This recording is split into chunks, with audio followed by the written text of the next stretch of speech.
Hello. Hello. Oh, Hello. it would help if I opened the right map. Hello, welcome. The voices in my head, are they speaking? Hope so. Yay! Yes. I can't DM without the voices in my head speaking to me. Yay! They tell me all of the good things. You should eat more cookies. Oh no, that's not the right voice. That's a different one. You should eat more cookies. I don't want to leave my spot. I need. Okay. All right. Cough. Welcome back to Arcana's Purge. Last time, the party had managed to get themselves into Haven after heading up through Docktown and into Upper Haven. They encountered one Callum, actually. And yeah, that was last time, right? Yep. Yes. Yes, the party encountered Callum and also Wibblethwip and the little fairy dragon. And they had a bit of a conversation about a great many things. I don't know why I'm making myself sound like a damn Lord of the Rings character. Anyways, what am I saying? Where was I? Yes. So, that all being said, we return and right. Callum had asked the party if they would be willing to travel to Nirax for him to obtain some or figure out trade. That's what it was. Figure out trade with the Legion for goods, for scrolls, for spell scrolls, hey? Yeah. There we go. Right.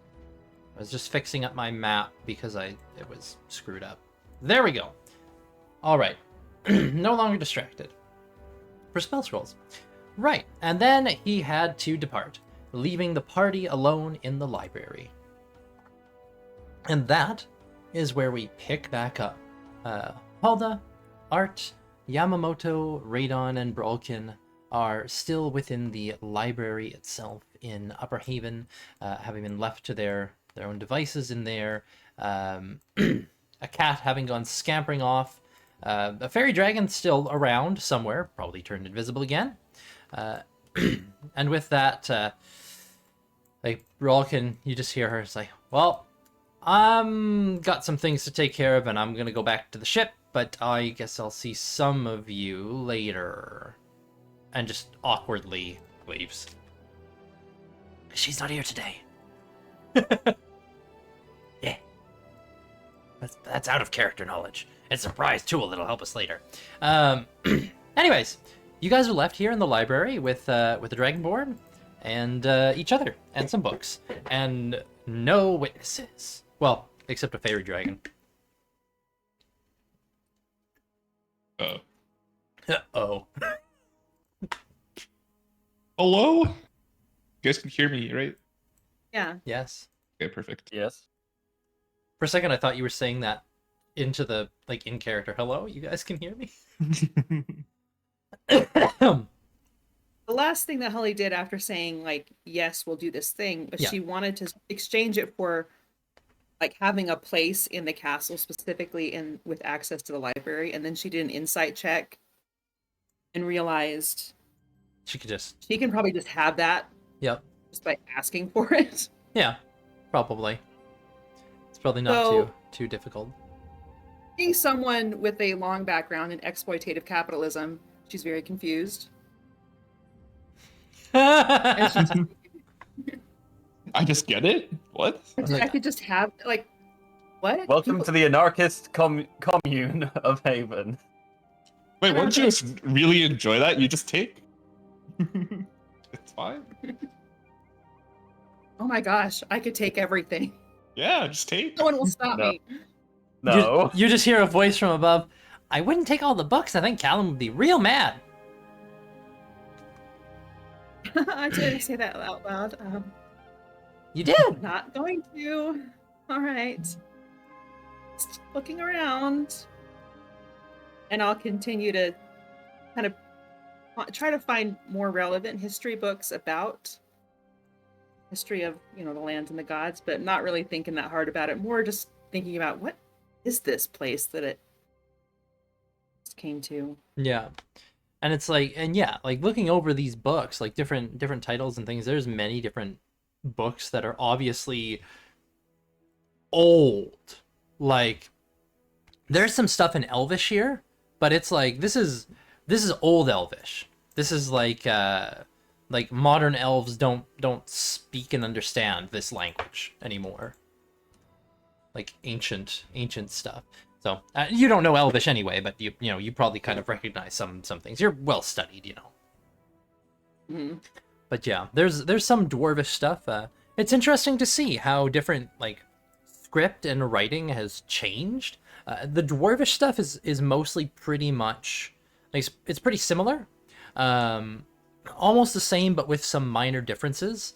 Like maybe some the way like they use some rune. It's like that looks a little bit off, like not quite like old English to modern English, because that's like a whole nother fucking language, but almost like a different dialect. So still stuff that's understandable by you, Hulda, but it's like, oh, this is interesting in a historical way. Like you haven't found many surviving written works like that from a period before.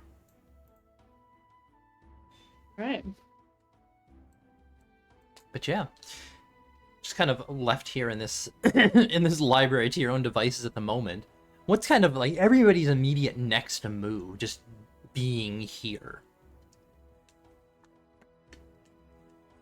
I am going to grab a random book and flip through it.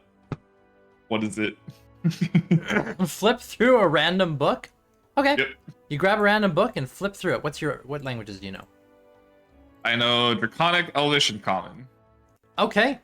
You just grab a random book off the shelf and you start flipping through it, and you look down, it's like, there are words on these pages. This is a very interesting looking script. That's... Sorry. Oh, wow. Oh my god. I think I just, I'm hearing... Oh my god. My music just suddenly tripled on me. Ooh. Oh, Yep. Not good. Turn that off and back on again. Not sure where that came from. Anyways, moving on. What was I saying? Oh yeah, it's some kind of weird script. Kind of like harsh markings, strange, odd-looking text. Have you ever played Oblivion? Like the Elder Scrolls game? Never mind. Oh, he's muted. Yes. Ask a question. He's probably getting his food. Anyway, that's what Art's doing. Perfect. How about the rest of you? Right. I'll probably also be grabbing books off the shelf to look through, see if he can read any of it. Okay. You probably pull open a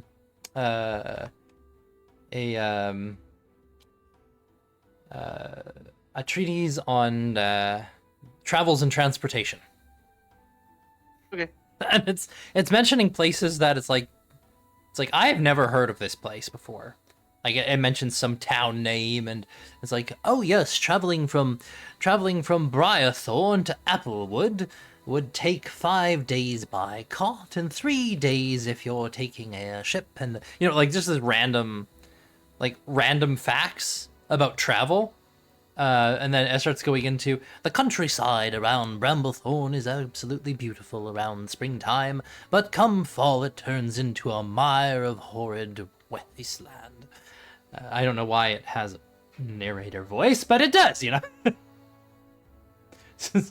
It's like a book on some place that doesn't exist anymore.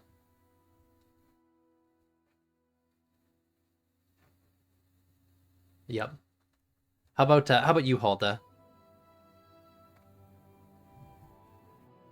Hulda is trying to look like she's reading, but she's really not taking anything in. She's thinking. And suddenly you see her snap the book she's holding closed, like she's reached some kind of decision, Uh-huh. and look up and say, well, I think if we're going to take on this task of establishing trade, we should probably get something to eat and figure out what supplies we need. And look at everyone else. Certainly, I can show you up to the kitchens if you want.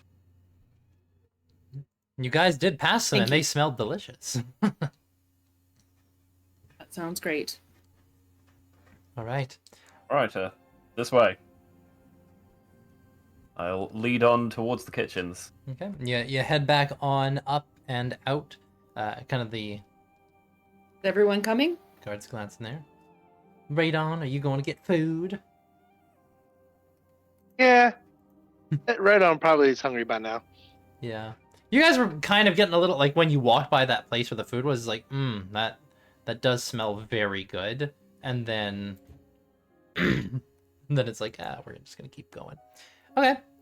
You guys head up and to the kitchen area, and you can smell there is definitely food being prepared there. There is walk in, and you can see there's kind of like a buffet area with various foods and beverages prepared. And as you walk in, there is a bit of a look in your direction from the local people here, but I mean, the group of you are no more eclectic than everybody else in this room.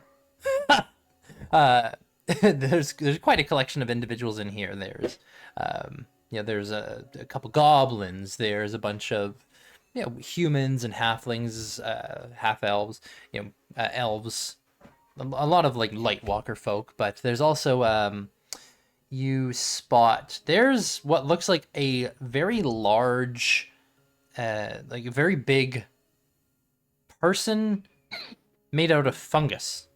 Like, it looks like a big fungus, and then it moves and walks out of the room after, like, kind of puts its hand down on this plate and just, and it's all just gone. The food is just absorbed into it, and it goes and strides out of the room. I'd stare at that a little bit. It's like, that's a mushroom man.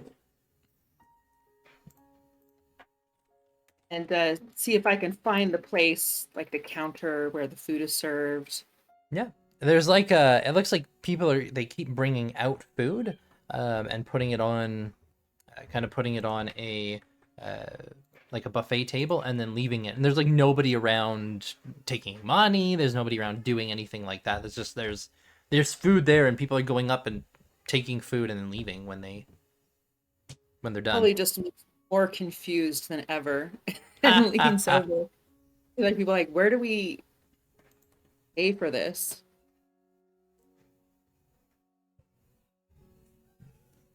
Yeah, Mo. I don't know. Hey, I don't actually know the intricacies of how we supply food. Is it just you can come and get stuff, or do you have to pay? I don't actually know. Well, when you left, things were being rationed. Like, it was, people were given, food rations, basically like kind of like food stamps, but like, you'd go and you'd get rations because food was at a premium. Now it seems like, this is kind of unfamiliar to you. Like, there's just people are just coming and eating what they want and leaving.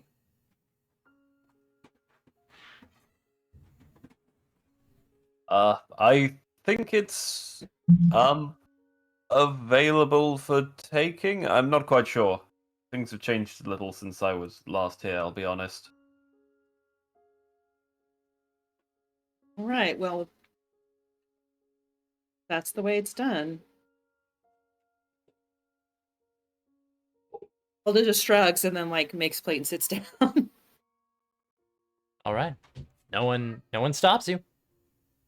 There we go. Y'all grab some food. Yep, I'll also get some. Okay. I'll grab some as well. Hooray! Welcome back, bees. Art. Okay. So, as we're sitting there, Mm-hmm. Hulda will address Yamamoto, Art, because they've been here before. Art hasn't been here Just- before. Art address Yamamoto and just say, well, what do you think about what the rest of us just agreed to? The Grey Legion, you have experience with them?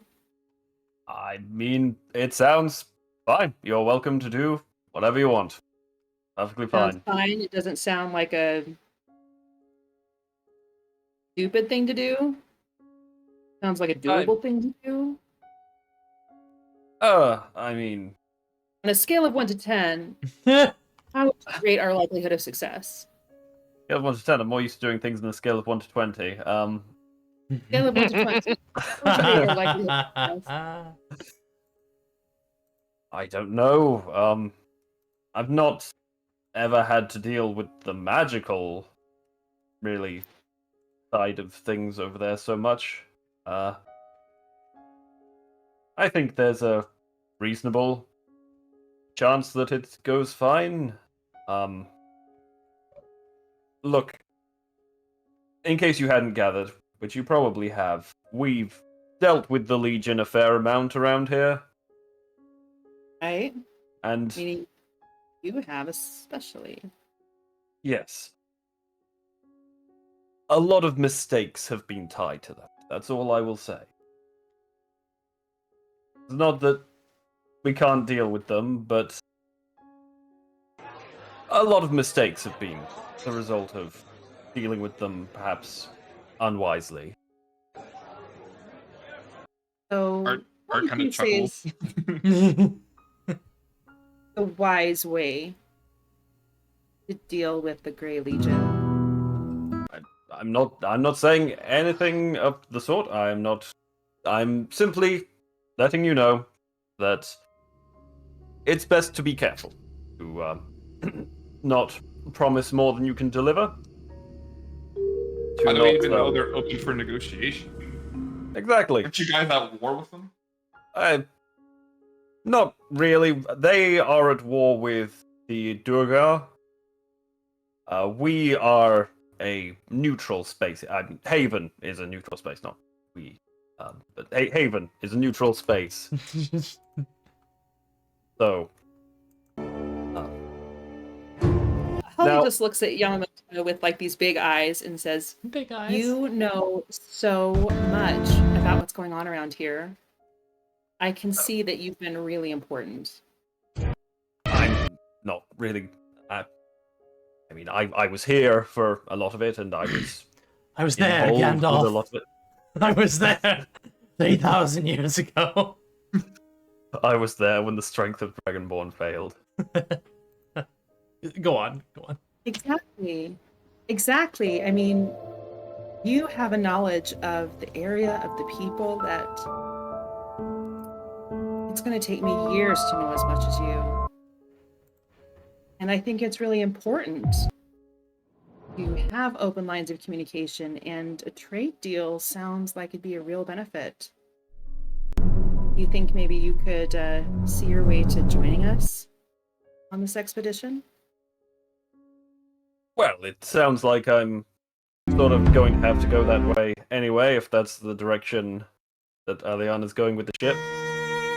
So, I'll be there. I'll be there. Yes. And after the ship, you'll stay with us? No. I really need your help. After Stay with me. we're done with that, as soon as the ship's heading back to the Empire, I'll be long gone. Why do you want to go to But the just- Empire? Art kind of says annoyedly. Because it's where my people are. I don't know the specifics, but I understand that after I ended up here, a large number of my people made landing on the shores of the Empire. They were allowed to stay, but I've heard troubling rumors. Sounds as though they may be being treated as little more than slaves themselves. There's not really a Terrible. place left for me here, so yes. My people are in trouble. I want to do what I can. Now, as you say that, you hear a voice, actually. Just... Yamamoto? In my head or out loud? Because Out out loud. in here it's... Okay. In here, in this place. Yeah, you hear... Yamamoto? Is that you? And it's a familiar voice. And the rest of you, what you see is... there is an elven man standing there. Probably of about, like, average elven height. So, shorter than Yamamoto or Art, taller than Halda or Radon, or Bralken if she was around. The man himself, he looks kind of older, like definitely for an elf. Like you can see the age on him, probably over 100, 150 actually, with elves living to be about 200 years old. Yeah, it looks like he's over 150, but still of healthy body and mind, and long white hair, kind of palish skin, dark eyes, and Yamamoto you recognize Inarl, an elf who you remember being on the council. Anal. Yes, hello. I'm just stopping in. Ah, yes, welcome. I thought I heard that you and some others had come in. Hello, welcome to Haven. And he kind of says that to the rest of the table. Seems to be a rather soft-spoken individual. Art immediately gets up and does. Are there still like elven tradition, like a traditional elven bow? There probably would be, probably like an elven, like a respectful elven nod or bow from a younger to an obvious elder. Yeah, and I'll. It's funny you say that, 'cause I also coming up with I'll say elder as I bow. He gives you a kind of like the expected appropriate nod in return. A slight raising of his eyes, but doesn't say anything about it.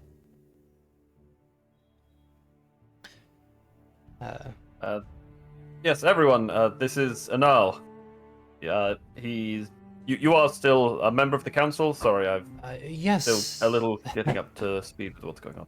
Yes, actually, they've they made me chancellor sometime after you left. Oh, Chancellor.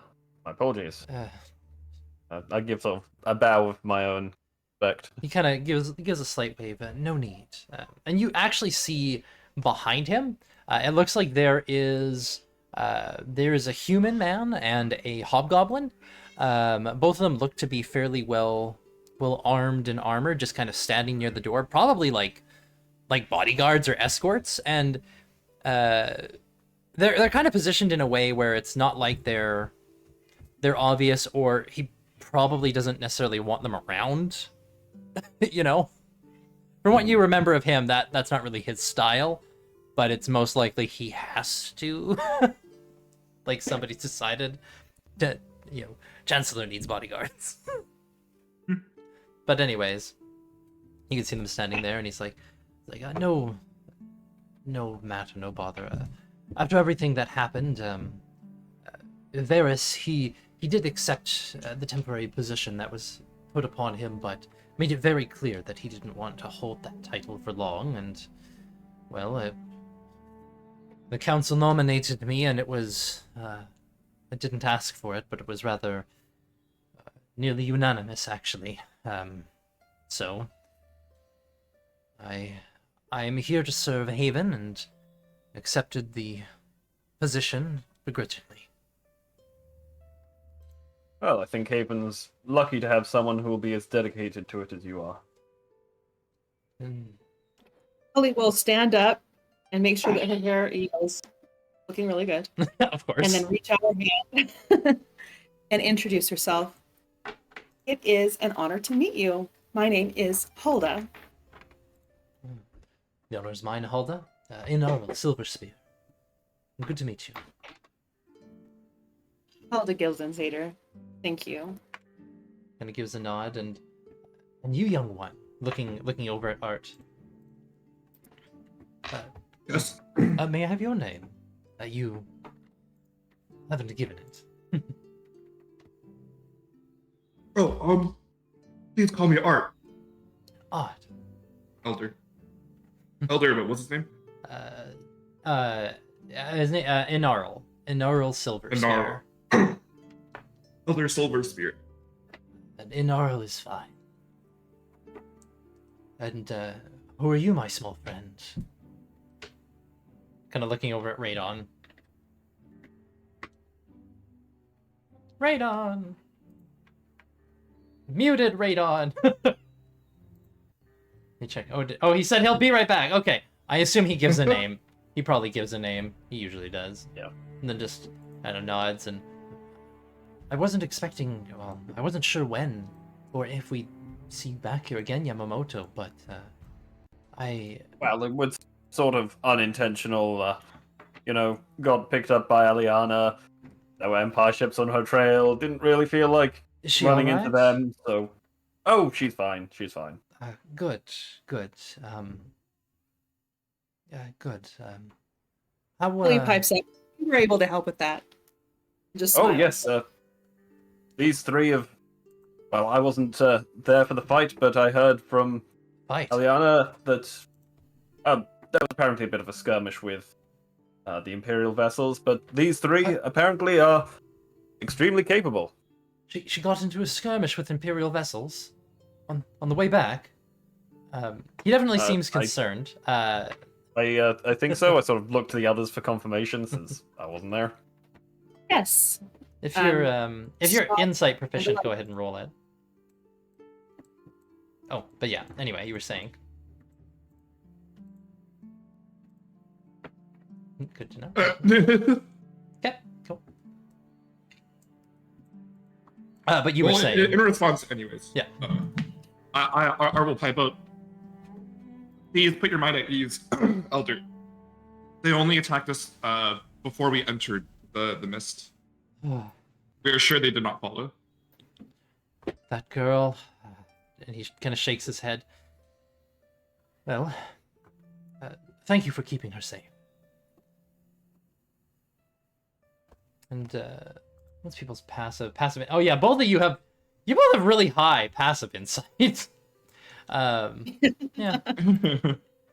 Like you get an inkling he's mentioning her, like Aliana. He's not talking about the ship or anything. Like he's talking about the captain. Oh. Like keeping her safe, right? Like Yeah. keeping Haven safe, keeping the ship safe, blah blah. It's like, oh no, like he seems to be concerned about the captain of the ship. You don't know why, but that probably stands out, like just kind of an inkling. But he looks back at Yamamoto and, anyways, I actually wanted to find you before you departed again. I'm not sure how long you're staying, but I have a matter that I wanted to speak with you about. Something that a good friend Sangir left for you before he departed. Oh? Yes, but it's not a rush. Feel free to complete your food. I can wait. Oh no, please. Something Sangir left? I'm curious now. Well, I don't have it here, but whenever you're ready, you can, if you wish, you can actually meet me at Haven's Rest. All right, your, yes. Old rooms there, actually. I'll see you there in a little bit then. All right. It kind of gives a nod to all of you, and I'll perhaps see all of you as well soon. Good day. Good Thank day. you. Good day. Good day. And I do the bow again. Good day. Or Good day. Good day. Yeah, you do the bow again. yeah, and I watch him leave to see which direction. Okay. He heads inside and he turns to the right. Or, I mean, he heads out of the kitchen and he turns. Oh, wait, no. Sorry, he goes straight because it's a straight hallway. Left is back in the direction of the chapel, and it's just straight down the hallway in the direction of the library, inner sanctum, and he just kind of goes down the hallway. Art will turn to Yama, and he will say, "That man, he a good man? Do you trust him?" Oh yes, very. One of the best here, I'd say. You see Art kind of light up a little, a small smile of pride. He's been with us since the very start, and yes, he's always been one of the voices of authority here. It's certainly comforting to know that he's the one who's been made Chancellor. Holly just taps one finger against her lips a couple of times and thinking about something. Anyways, friends! We're at a new place. We came here safely. Should celebrate. Yes. I look around. What's the atmosphere of the mess? I assume we're in like a mess hall or like Yeah, a it's grand kind of hall. like a mess hall. It's kind of like, I was gonna say like high school lunch hour, but no, that's more like maybe like a work cafeteria. You know, there's some people conversing with each other, like very like a polite atmosphere. There's not like anybody drinking in excess or cheering, or it doesn't feel like a tavern. It feels like an eating hall, but not like a yeah. Anyways, It's like there's some families in here. Okay. Are they serving alcohol? That's also an excellent question. In this Or place, is that like purchasable? Yeah. there is no alcohol here. There's no alcohol here. Not in this room, at least. Okay. The drinks seem to be a water and some kind of you're not quite sure what it is. Like it might be an alcohol-esque drink, but alcohol in the same way that grog is technically alcohol. Like grog being a very watered down alcoholic beverage on ships, just because it keeps very well and kills bacteria. So like very, very weak, like, oh, this isn't something that you would really drink to get drunk, just kind of it's got a bit of a taste to it, it's got a bit of a bit of a taste to it, yeah. Being the salty sailor that I am, can I retroactively add alcohol into my inventory? I add alcohol to my inventory. You probably have a flask on you. You know? Flask? Yeah. Only? Oh, Come on, you've been at sea for days. Do you think you still have it though? No, that's probably. true. Probably. Yeah. Yeah, but anyways, art will continue. Nothing beats adventuring. And sailing does a nice drink. And she sort of stands up and puts her arms at her hips and looks around. Don't see any alcohol though. If it's alcohol you're looking for, well, the place we're heading shortly will probably be able to sate you. Ah, excellent. Haven's Great Rest Legion? is sort of, Oh, Haven's Rest. yes, sort of the tavern, local establishment. And do you have a room there? Used to have a room there. It was sort of, well, one of my old friends, Sangir, he sort of had it built, so he made sure that we all had rooms there. So since he's no longer running it, we've all gone our separate ways, I'm guessing they're being rented out or something. I don't quite know how it's being managed now. What are we doing? Well, then what are we here for? What are we doing here for? The best food in Haven? My hands on the table and say, Art, let's get a drink. Alright. The Haven's Rest then. Now you're speaking my language. Stand up and lead the way. Okay. Well, moving out of kind of this mess hall area and heading down the hallway, you continue on to down the hall through a pair of doors and into another hall that leads to, well, a tower. Kind of like going up the battlements, it seems. Going up to the next level, and there's a decent amount of traffic back and forth in these hallways, people coming and going, and moving up this one tower, you find yourselves on the outer battlement walls. But instead of just being walls themselves, behind them, you kind of look back and almost look down, and the walls themselves extend a little bit up above whatever this kind of structure is. Like it looks like some kind of old, like it was an old temple or monastery back in the day. Like the structure where people have been in, where you've been in. But looking back here now, on the top of this monastery or temple, which down from the walls, it kind of has a bit of a drop. You can see buildings, tenements even.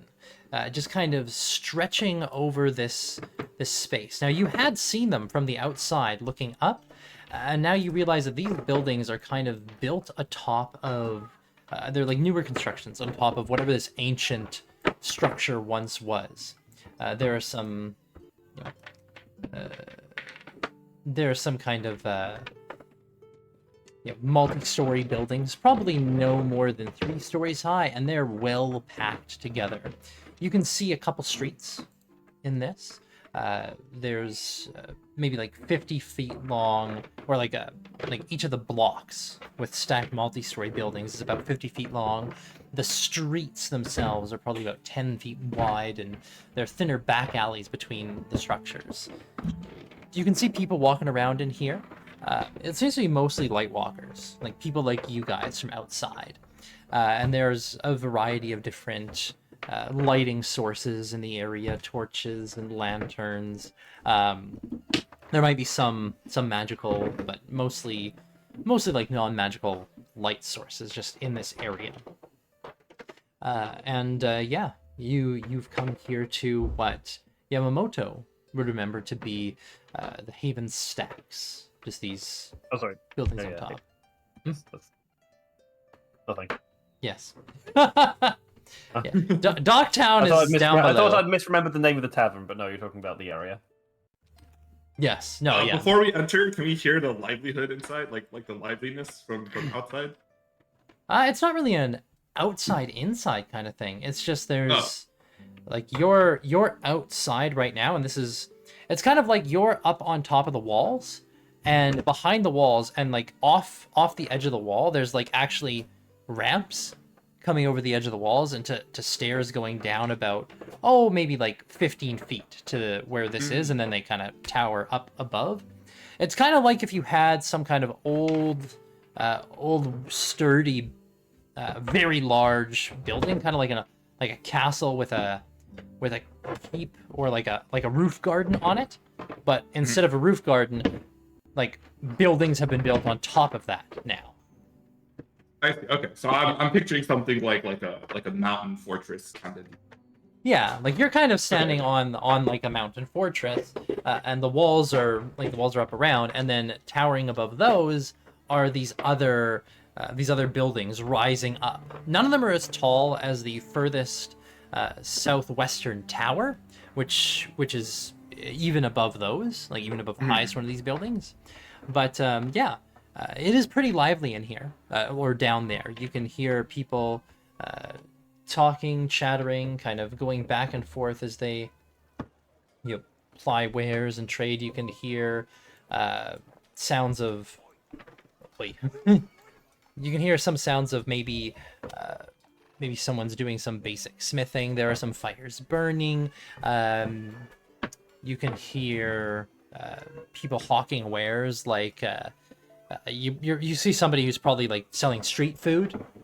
And kind of some similar stuff to what you saw down in Docktown, but this is a little bit more, like a little bit higher class than what was going on down there. Like, Docktown felt more, low class and slummy in a lot of places, and very, very tightly packed buildings. Whereas, Oh, we're good. Okay. it's not necessarily so much as fancy as like they're tightly packed buildings, but they're a little bit nicer. But yeah, as you proceed forward into this area, kind of heading down and just moving among the crowd amongst people, you can see some more of those patrolling soldiers, and along the walls themselves, like as you're going along the walls, you see a lot more of the of those Raven's Watch, those strange individuals patrolling around in like all black, dark armor, full helms with like avian features, black cloaks, just kind of patrolling with longbows, double-bladed scimitars, and spears and shields, that kind of thing. You also see weapon emplacements, actually. What look like along the you see them atop the towers, and in a couple places on the walls, what look like cannons, like cannon fortifications. Yeah, so, I don't know about the rest of the group, but I would like 2 of everything in the street food as we just walk by. 2 of everything in the street. And I'll maintain a cheerful and jovial appearance. Art is quite loud and boisterous, but she will make sure to keep note and like even perception roll for all of the guards and keep track of them in the back of her head. Okay. Yeah. How much gold am I down?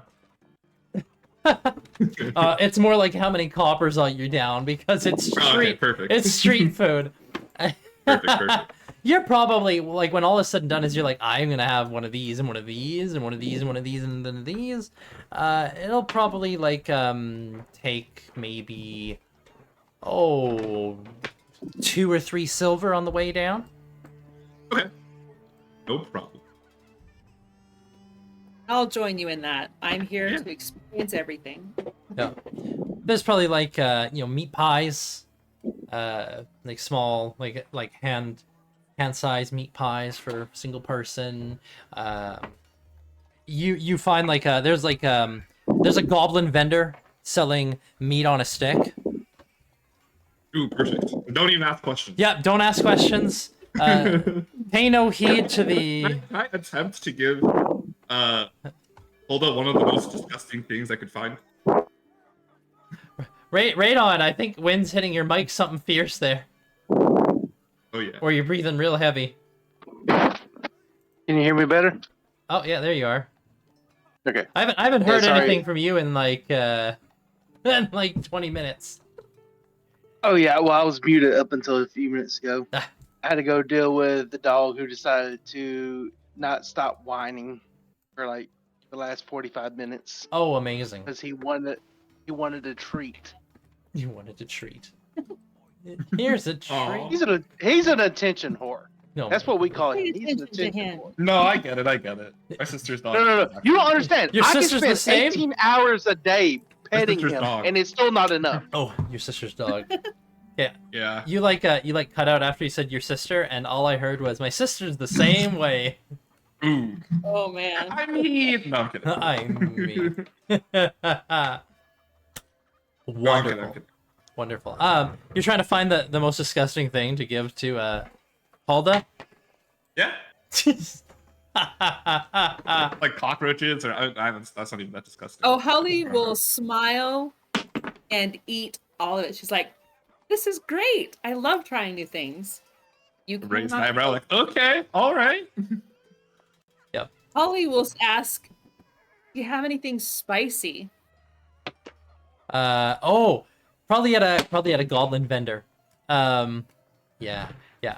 The goblin We'll try to looks. find spiciest thing for Yeah. Art to eat.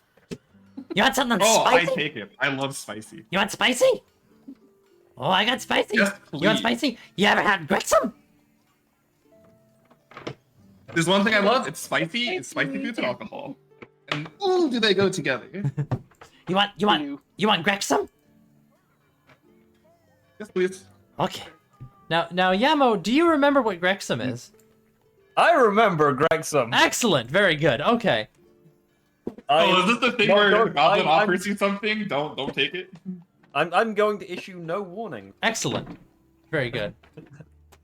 Okay.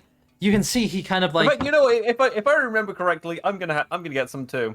Actually, if I remember correctly how that went. All right. Now it's a goblin selling meat on a stick. You don't know what the meat is, but you know it's Yeah. I'll take the risk. okay. Yeah, me too. Mystery meat on a It's stick. probably a rat, and I accept that. Probably is, to be honest. It's a goblin. I have lay on hands for a reason. I have lay on hands. Aren't you just immune to disease at this point? Oh yeah, I am. Yeah. You're right. There you go. It's fine. Food I poisonings. think I might also be immune to disease. You are, and to poison because you're a monk. Yeah. And Holly's just competitive. Yeah. She's also resistant to poison. Anyways, the goblin kind of looks around and he's like, Okay. Is some Grexum on the meats? all right. Then you see him, he pulls out a he kind of brings out this pouch of some kind of almost like dull orange colored powder, and like with just a little pinch. And he goes and sprinkles a little pinch on like each of the things, just the tiniest amount. Now Yamo, like you know, I know. for you, like you were fine with more because you're resistant to fire damage. Yep. Do you ask for more? Give me another pinch if you don't mind. Ah, yes. Oh, you really like the danger today. Ha ha ha ha. Pinch. And put I'll take sprints a pinch more too. Art seeing Yama take it. Yeah. Kind of gives you. It tastes better that way. A bit more of a kick to it. Goblin looks up. Okay. Give it to me like the locals would. Is did do that? Yep, but here is more. He puts a little bit more on. I'm like the whitest man. I'm like the whitest man asking for like the spiciest. Yeah. Dude, it's gonna be great. He gives an inquisitive look to Holly, who's also asked for some of the spice. Like, is she gonna ask for doubling it as well? If they can take it, I can take it. Okay. As the goblin's doing this, you actually possibly notice, like, he's keeping the spice at like an arm's reach a bit, and he's like keeping his face away from it. Sprinkles it on, and yeah, and then he kind of like dusts his hands and wipes them up pretty thoroughly on his shirt after putting the pouch away. And you give him like for these it's like like 3 copper or something like that. That's part of the 2 to 3 silver you're spending, factored in already. And it's like Okay. No refunds. Thank you. I ordered 2 sticks. I'm Oh, gonna yes. eat one first. Take out a bite. okay. You take a bite, make a Constitution save. Yamamoto also gonna take a bite. Yamamoto, you're fine. And Holly will too. Okay, make a con save. Yeah. I don't care if I failed. I just be holy. A 15 and a 4. Okay. Now, Yamo, you remember this spice, and it's like, oh yeah, it's got a good burn to it. But I mean, you're like, it's not too much for you. Like, you probably need a double portion to really feel like the normal kick to it, and it's still a good kick. Art, rate on like it on the sweeter. Yeah. Art and Holly. Both of you both go and you take a bite, and there's like, at first it's fine. It's like, oh, this is good. Like, it's got a bit of kick to it, and it's kind of like a cross between pepper and curry powder, but even more intense. like a very like a yeah mhm. yeah like a hot pepper, hot curry powder mixed together, almost, and but that's kind of the taste of it, right?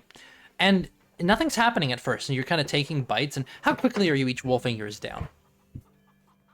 Like it's just like it's basically a rat on a stick for the size, right? So Holly is just matching art. okay, Yeah. I'd probably be doing like good. if you pace. think of like a kebab, like Yeah. one hump at a time, you know? Yeah, it's kind of like a kebab. Yeah. Okay. I'll just be going one hump at a time. Okay, so you kind of get like, halfway, almost 3/4 of the way full, or through, or probably halfway through if you're going at a good speed. And then it's like, okay, yeah, that spice, it's really starting to catch up with you. Your eyes start to water. Your tongue is starting to like throb a bit, both of you. As your nose, there's this burning sensation in your nose. Art, your eyes are watering, and it's like, oh, I'm not crying. Nope. Not crying at all. Like, He's currently- yeah, just gotta wipe the eyes. Oh, don't bring your hands near your eyes. Nope, let's not do that. Just very, very, very blinky, and you're like, oh, like this is a intense burning sensation in your mouth, down your throat, even, and your tongue just feels like it's on fire. But you manage to like not, you're not, you don't break. Yeah. You're just kind of like, oh wow, like you're sweating. You are sweating, right? Like it's happening. It's definitely Tonight's happening. not gonna be fun. Yeah. Holly, actually, roll me your Constitution to save again, as you have advantage on saving throws against poison. Okay. Yeah. No. Yeah. Holly, same stuff. Like you're sweating. There's tears coming unbidden to your eyes. This is like I don't know. Smiling. Yeah, just smiling. Oh, you like, but She will be like, it's fine. yeah, down in your gut though, you Oh, right. don't feel good. It doesn't feel fine. They tell you that it's fine, but it's not fine. As you are currently poisoned. It's so intense. You are affected by the poisoned condition.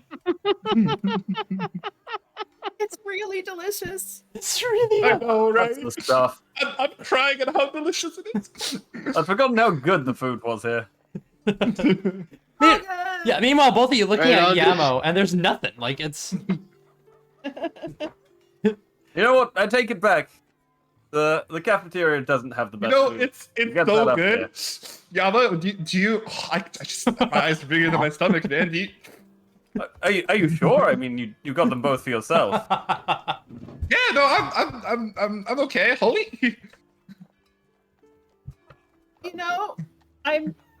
We've just tried so many things, and I want to be able to try some more. Well, that's understandable. If you insist, I'll happily take it and yeah. eat the other skewer. He needs some milk! Anyway, Yeah. let's get some alcohol to go with it. Ah! Can I incite Holy to see how she's really feeling, or is it obvious that she is not doing so hot? Holly, you can make a deception check. Yeah, and you can make an insight check, and also vice versa.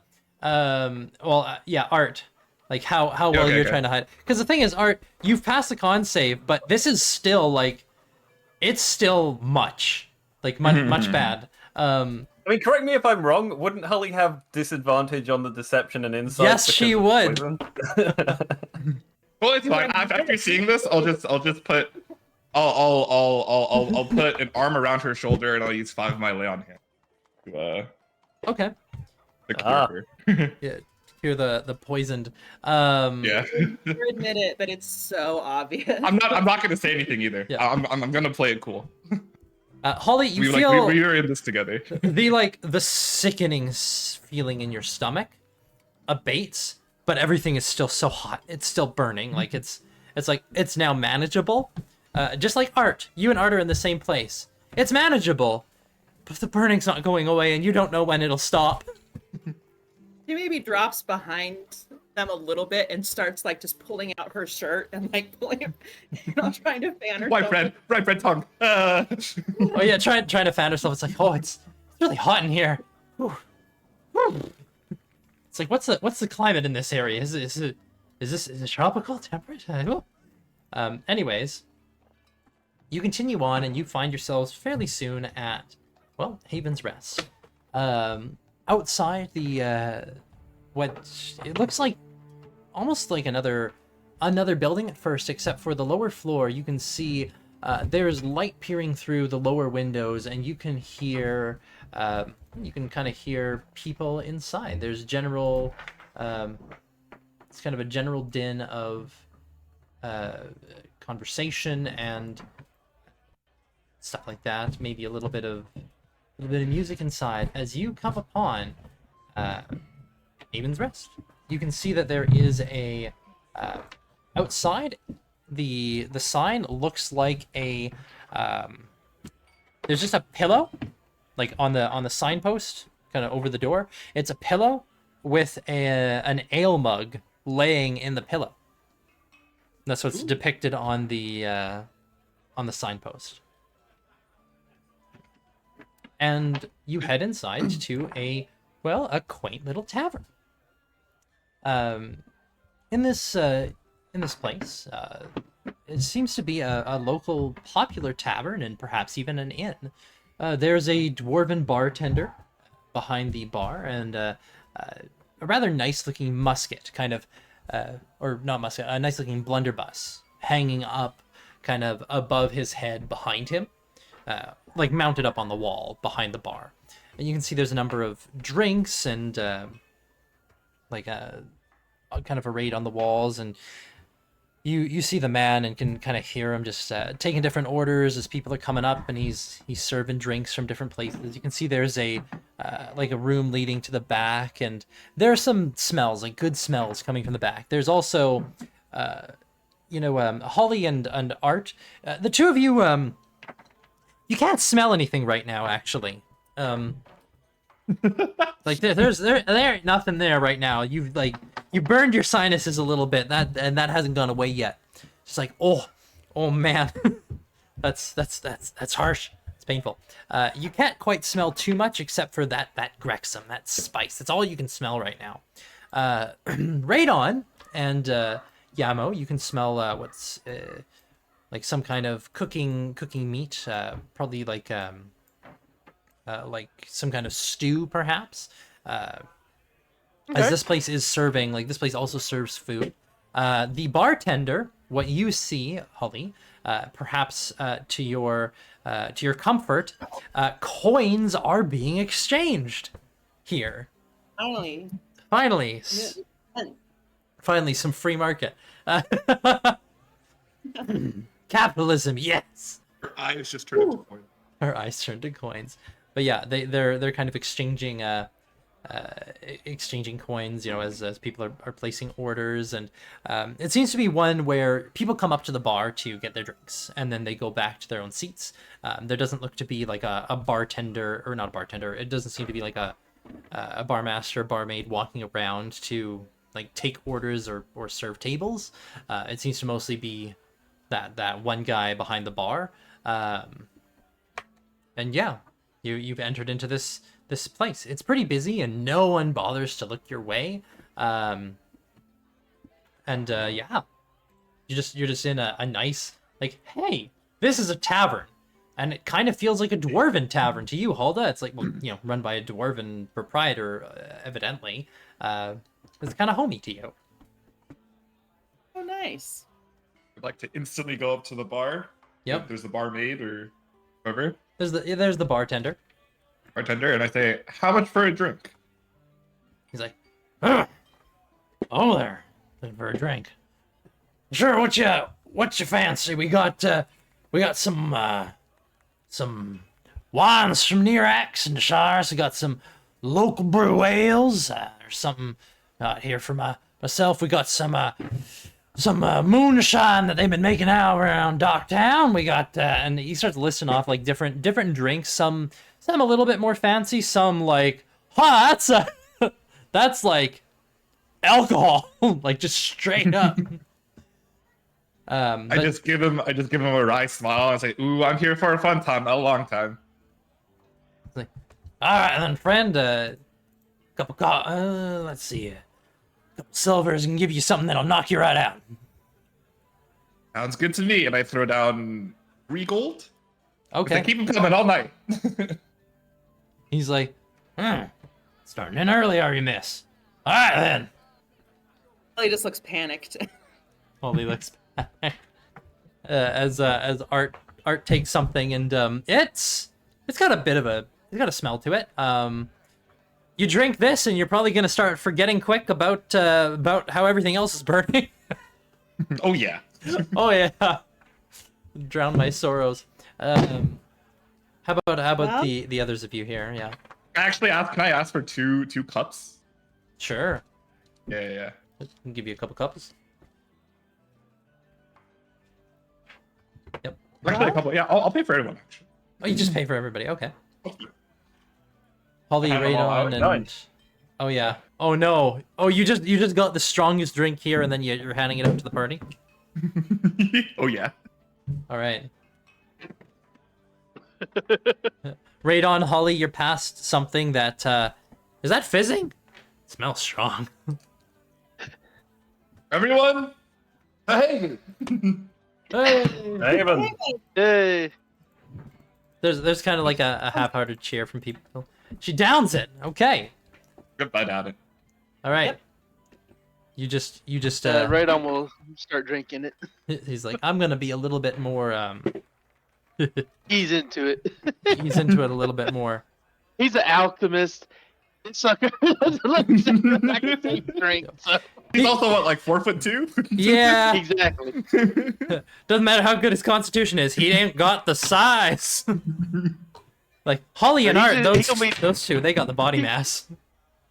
Yeah, he gonna be more sipping into it. Yeah. Not chugging it.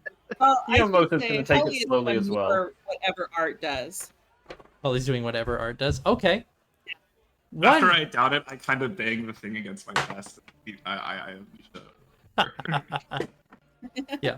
One shot of it, whatever it is, it's very strong, and it kind of has a bit of it's kind of hard to drink down because it's almost like downing a pint of Coca-Cola, like the fizziness. Oh. It's like, okay. Like you push through that, and it's like there's now another burn going on. It's like you got 2 burns. It's like, oh. Oh. Oh, I just go. Yamamoto. Now I'm alive. Yeah. Yamo, do you partake of the beverage that Art hands you, or do you recall like Yeah, you're like, I'll- you're here to meet somebody? I'll take it slowly. Okay. I'll take it slowly. All right. You kind of take it slowly, and you hear from the bar. It's like, Yamo, and it's the bartender. Yes. Yeah, Momo. Hello. Oh, I'm. That's who you're looking for. Yeah. The chancellor. He's upstairs waiting for you and your friends. Best we don't keep him waiting then. Aye. Come on, everyone. We've got an appointment. He's like, third floor's where you'll find him. All right. I will lead on. Okay. Yeah, you head on up with your drink, and he the bartender. There's like a whistle, Art, and you see a couple more mugs slam down on the counter. You said to keep him coming, and he saw you and Holly just down him, so he's got 2 refills right up there for you. I'll give him a wink as I head upstairs. Okay. Do you grab your refill? I don't know. No. Okay. I'll get it when I come done. All right. oh, I relief. Like there's burning and there's burning, and it's like, oh, you're still sweating. Yep. You're gonna want something after this. Okay. You guys head upstairs, and it kind of the music below kind of dims as you come up to the upper floor. You can still hear the people chattering below and having a good time. And as you get up to the next level, you see there's a couple like those two guards from before are standing there. And in the room, there's one of the Raven's Watch is just silently standing in a corner. Like you walk in, it's like, whoa, hello. Like just not moving. It's like a statue. But coming up to the next floor, you can see a rather nice looking space. There's kind of a it's almost like a common room up here. Some tables, or like a big coffee table, some chairs, a couple couches, and then there's a hallway leading down to the back where there's a number of rooms. And sitting in here in this kind of in the main common room area, you can see Inarl. As you all enter in, he kind of stands and he's like, "Oh, welcome. I see you brought your friends, Yamamoto." Yes. All right. He kind of looks. I'm not sure I asked, but I believe you haven't been here very long. But how are you finding Haven so far? Is he asking me or asking them? Them. Just wonderful. Thank you so much. It's such a pleasure to be here and such a relief. It's a beautiful place, amongst other things, and I kind of give a side eye to the moving Raven Queen bird. Yeah, the unmoving, the unmoving soldier. Like, yes. You can wait outside. He kind of gestures to the guards, and like they, his two kind of look at each other and then move out. The Raven's Watch soldier just doesn't move. He's like, you can also, never mind, it's fine. Just like, okay. They don't move though. Kind of like a statue. As the door kind of closes, leaving that one guard off on the side, barely noticed. He looks over and he's like, well, thank you for coming, Yamamoto. I did want to, and he looks over at all the. Are you all right, miss? Great, thank you. And I'll just kind of wipe my hand across my forehead and, try Sheep water. Yeah. Wipe your hand across your forehead. And just, you seem to be perspiring. Kind of looks at Art as well. Well, we had some food on the way in. Some nice Grexham, I think it was meat. called. You mentioned Really Grexham. His eyes raise. Oh, did you perhaps some water might be he won't do that, and he kind of goes to the door and just like opens it. Could you bring up some water, or actually perhaps ask the I blanked as a DM. Ask Rosemark if he can find something for Grexham. The hobgoblin? You just hear it. And you hear that as he goes down the stairs. Like just this loud laugh as the door closes. Pay them no mind. Comes back over and looks back at you, Yamamoto. But anyways, right over here actually, and he kind of pulls out from behind one of the couches. There's this as he drags a chest into view and produces a key and hands it out to you. Curiously, I'll take it and unlock the chest. He goes and he's kind of standing there looking over your shoulder and just doesn't say anything. Just kind of waits and watches. And opening the chest, what you find inside is, well, a couple things. You see there is actually a 3 items. There is a flask made of iron. There is a there's what looks like an old and weathered journal, and then there's also a rolled up note, kind of like a rolled up parchment on top of the journal. I'll take the note first and see what it says. You take the parchment? Yeah. Okay. You take the parchment and you find a... Runifier. A what? Runifier. Rune of Fire! Yeah, Glyph of Warding. No! That's the glyph of warding, that's what the spell's called. Glyph of Warding. You unroll a letter, and there it is. Oh. Yamo, I figured you'd return eventually, and I guess I was right. The sword I got, it says a lot of stuff, but I need to go. Maybe I'll come back too one day. Who knows? There's something up with the Legion. Remember that shape-shifting drow chick? I can't quite read the name because it's small. Limera? Ymira. Is it Limera? Ymir. There's apparently some problem among the Legion casters. A sickness or something. I don't know. She didn't know much, but was told to pass the info on to us. She vanished again after telling me we could find out more in Nirax, but implied it could have big consequences for the people of Haven. And I think it somehow relates to the librarian. Can't explain why I think that, but there's not much I can do about it anyways. I need to go. The folks here probably still need you, and I think you know that. Maybe. I don't know. I left you that journal and the flask. Real helpful. Do what you think is right, and good luck. Whatever you do, I bet you're going to need it. Sangir. You read that out loud? Yeah, like I thought like started reading it out loud just so everyone knew, and then like I kind of got halfway through and like, oh, I shouldn't have been reading this out loud, but I can't stop now. A gnarl behind you just kind of is like, Zangier had told me that I could look inside, read it as well, so I know what it says. And I must say I'm concerned would certainly be true.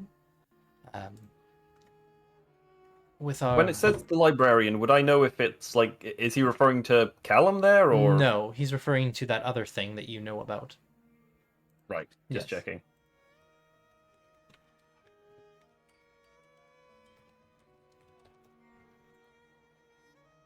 But yeah, it's just kind of what was I saying?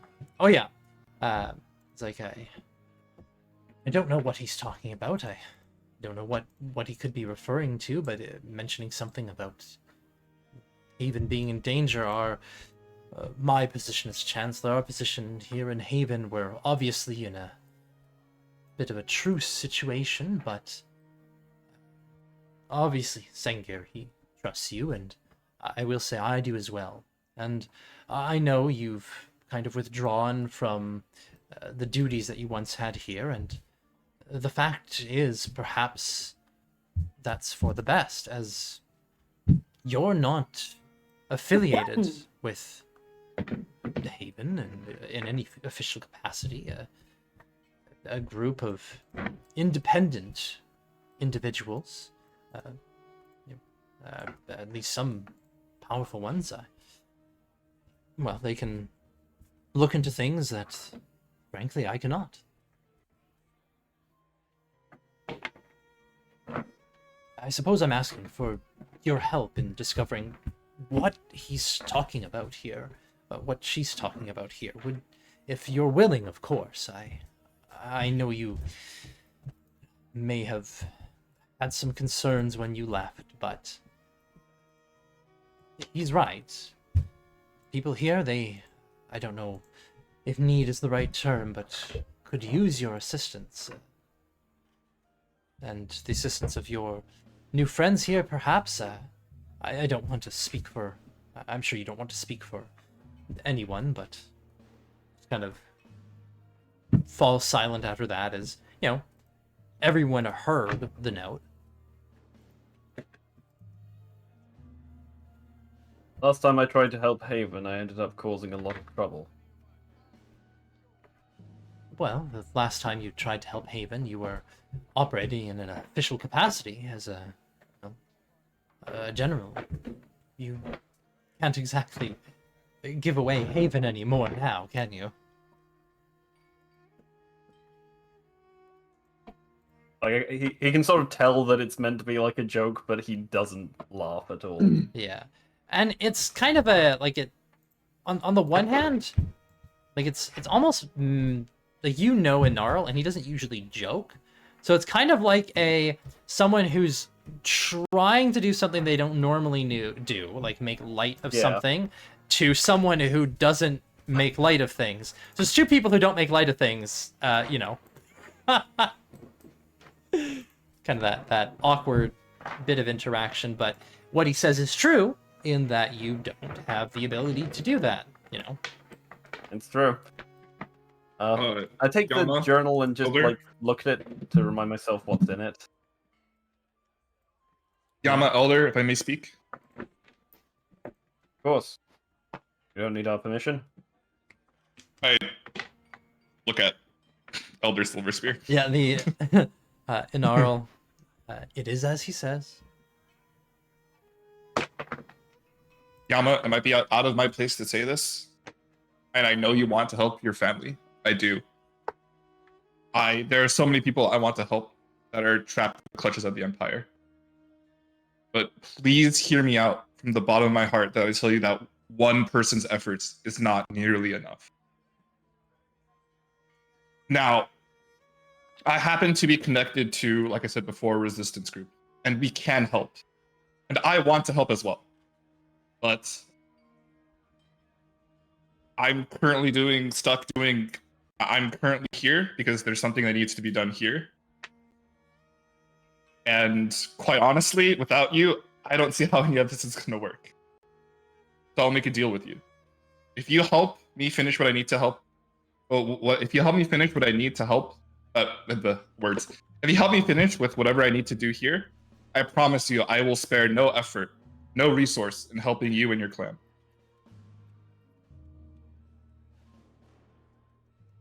Trust me, I have experience with the Empire.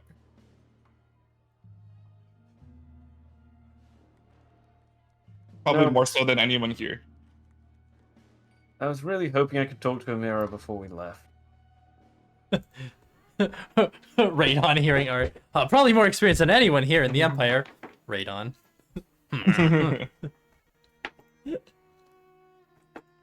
Well, and fighting the Empire, not being part of it. But... Well, I don't know you, so... Yeah. As you mentioned... Yes, at least. You mentioned Amira, and I'll just... Who?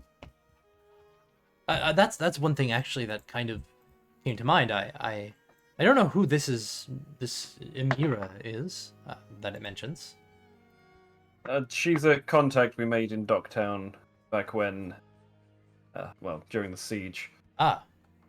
She has connections to various underworld elements in the Legion. I was sort of hoping she might be able to give us some hints about what the situation on the ground is over there. Do you think she might Sounds still like she be got in to us Docktown? first. Oh. Do you think she might still be in Docktown? Possibly, but I'm not sure we'd be able to find her if she was. She's the kind who's good at not being found if she doesn't want to be. You can shapeshift, change into animals, sort of like Amon can. Ah. Some kind of druidic magics. It seemed that way, yes. Fascinating. Well, I will ask, though, what do you say about this? I'd love to hear your thoughts on it. And if you're willing to look into it. Well, if Sangir is asking for it, Alright, I'll do it. But I'm not getting involved beyond that. I'm just going... I'll have a look. I'll see what I can find. Of course. Of course. Isn't that always how it begins? Every time I think I'm out, they pull me back in. He kind of nods and he's like, well, I do have other duties to attend to, and unless there's anything that any of you have to ask of me, and kind of looks around the room. I speak up very hesitantly, but and then I brighten and say, well, I was wondering if perhaps there was a position for another librarian available. Another. Oh, you mean that library that Callum's been maintaining? I'm sure he'd welcome the assistance. Excellent. Anything else, Miss? Hulda, you said? Hulda Gildensater. Right. All right. Nothing else then? Where can I'll think about it. Where can I find you upon my return? Well, duties can take me all over, but if you're looking for me, probably just asking around, or I suppose the council chambers might be one place that you can find me. There was a meeting hall, as it were, just off the chapel. Anyone can likely direct you there. If there's a council in session, you might need to wait, but I do spend some of my time in there. When the council's not around and in session, it actually makes for a quiet office. And one more thing. Does the council have access to any seers? Diviners? Diviners, I suppose, I think Callum has a skill set like that. Won't find too many spellcasters around. Perhaps Lady Misbel. I'm not quite sure all of her skill set. And he kind of turns to Yamamoto and just it looks like he's about to say something, and there's a knock at the door. He kind of starts and goes over and checks on it, and he's like, "Oh, thank you." And he comes back and he's holding two mugs of some kind of frothing liquid. And he offers one to you, Hall. That's like, "This will probably help with the Grixum." Oh, thank you. And he just kind of holds one like to the side in the general direction of Art. I will. You will. I will stoically not accept. But grateful. All right. He notices that you're not taking it and just kind of places it down. Holly, you drink it, and it's kind of like it's got a very like creamy, almost milk-like texture, and it doesn't eliminate it like just eliminate it, but it's kind of like drinking milk when you've had something really hot. Like, oh, this soothes, this helps, this is nice. Probably something you'll sip and drink and things for a little bit here. It eases the burning. And it's nice and cooling as well. Your sweating isn't as bad.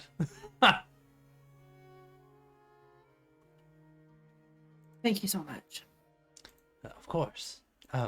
Yamamoto, as I was going to say, I know you didn't leave on the best of terms with her, but I'm not very informed on the goings-on and within the Legion, and I'm as informed as anyone here could be without spy networks, which is really something I have. But You want me to go talk to Lady Misbel, don't you? no, not well. I'm positing it as an option for you, if you think it might be a good idea. By no means should you if you don't feel like she's going to have anything useful to say.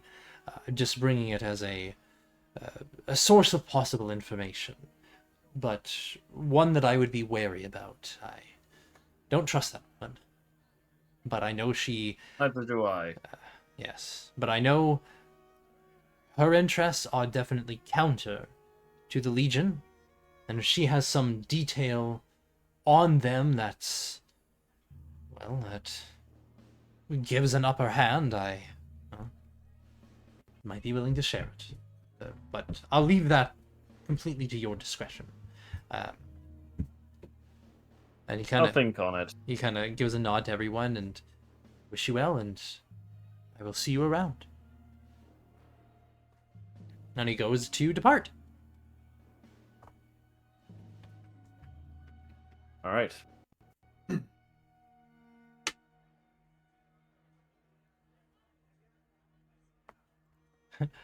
Now, yeah. Well, Art, you're still there's still like that burning sensation, and like, oh yeah, he left this frothing drink on the table. And Hulda, it's like, oh, this is whatever this thing is, like it's helpful. You think it is alcoholic in some way, some kind of frothy, creamy alcohol. You don't know what it is, but it helps, and it doesn't have a bad taste. But out of curiosity, when he leaves, does the Raven Guard leave as well? Yes. It looks like Okay. they're a third bodyguard that you didn't see in the previous room. Mm-hmm.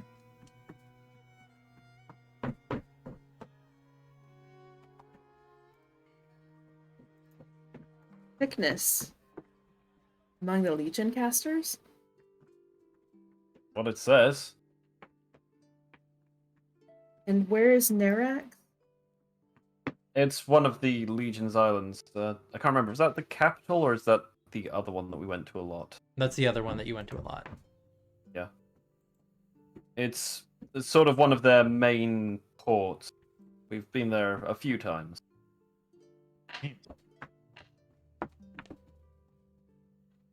How do you guys think it relates to the librarian that we just met? What was the names? No, he doesn't mean Callum. Does it?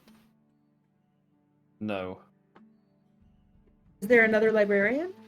Can you elaborate? Please tell me more. Honestly, it's something that I don't know a huge amount about myself. But if I'm remembering correctly, Stars, I just want to check I'm thinking about the right thing.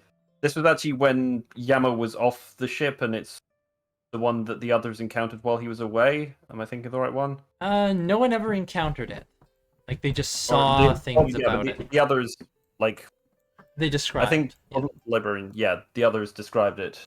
Yeah. Uh, So he's Do you know got. anything well- about this librarian? You remember I mentioned we had the Rhea, you know Rhea. Yes. Right? Well, while some of the crew was trying to track her down, they encountered without me, so I have to say I don't know the specifics. They encountered a sort of ruin from before the Empire. That's where they got some of the information about Kasserin. That's right. About what things were like before the Empire, about how the Long Dark came to be.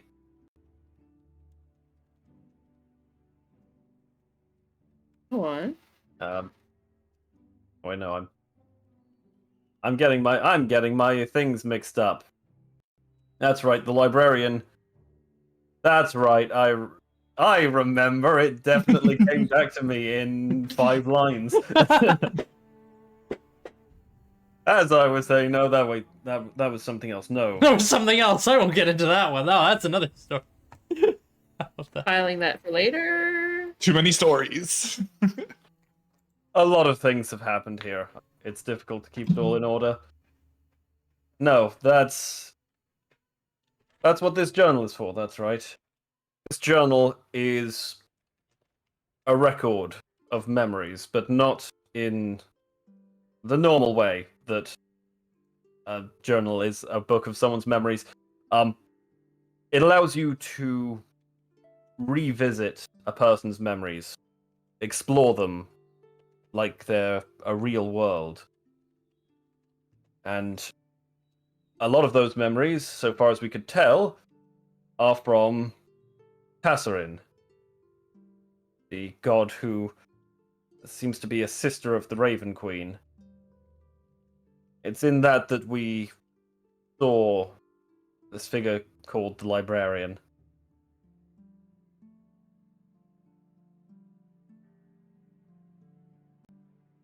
Holly can't help it. Her hand just automatically kind of like Up. goes closer to that journal. Oh, closer to the journal. Yeah. Yeah, Yamo just pulls it closer to himself. I'm just staring at it, and I have I'm doing the thinker pose, except standing. The thinker pose It's exists. dangerous to mess with it unprepared.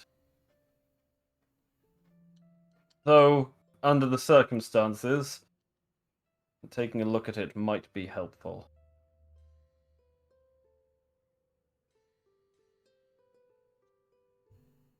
And this, think I so. pick up the flask, open it. You open the No, flask? you go to open it, he grabs your hands to keep it shut. Oh, I'm pretty sure it's empty. I'm pretty sure I left it empty. I'm pretty sure it's Then- empty. Then in why there. shouldn't I open it if it's empty? If it is empty, then it's fine and there's no problem. But in the slight possibility that I'm forgetting, and there was something in it, opening it up will set it free. It's This is a magical flask that can be used to trap creatures from other planes of existence. It has had some very powerful things trapped in it at certain points. Huh. And I'm fairly sure it was left empty, but I don't want to trust that maybe I'm misremembering, maybe he's put something else in it since I last saw him. I would rather not take the risk. I was excited to remember. Arcana chuckles as the irony of something dangerous being put in a liquor bottle not lost on her.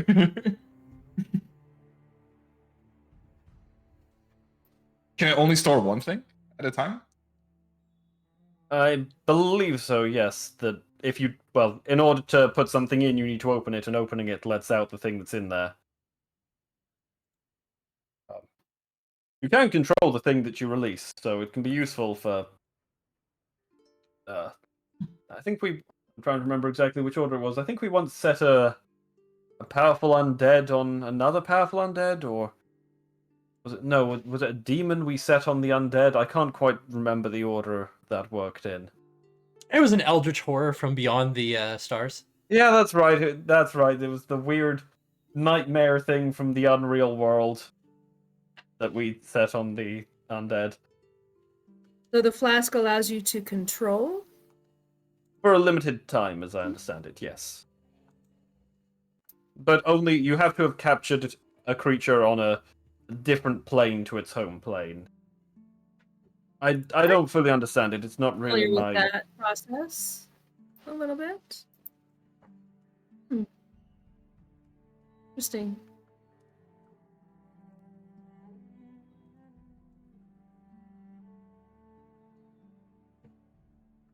And what do you make of this? Make of all this? I kind of gesture to Radon, who's just quietly sitting in the corner. Yeah.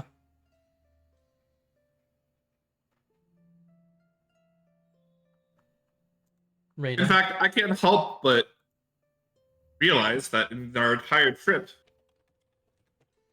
you are the one that's actually hadn't really said anything. What brings you here? Radon? More I love importantly, your- why are you still with us? Good question. Don't know. Hey, Good. Insight check.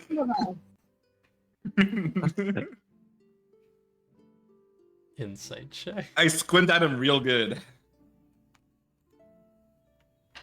You will see absolutely no change to his face because he really just doesn't know why he's here, to be honest. The inner machinations of my mind are an enigma. Radon, do you mind if I ask you an odd question? Is it anything odder than you've asked before? Yes, is your surname Powder? Hi, sir. Like your last name? It is not Powder. It's not my last name. His name is Radon Powder. Oh god. His name is not his last name is not Powder, no. Oh, alright. Just, strange coincidence. I once knew a gnomish artificer who also had a tendency to get involved with explosives. I just wondered if there was some family relation.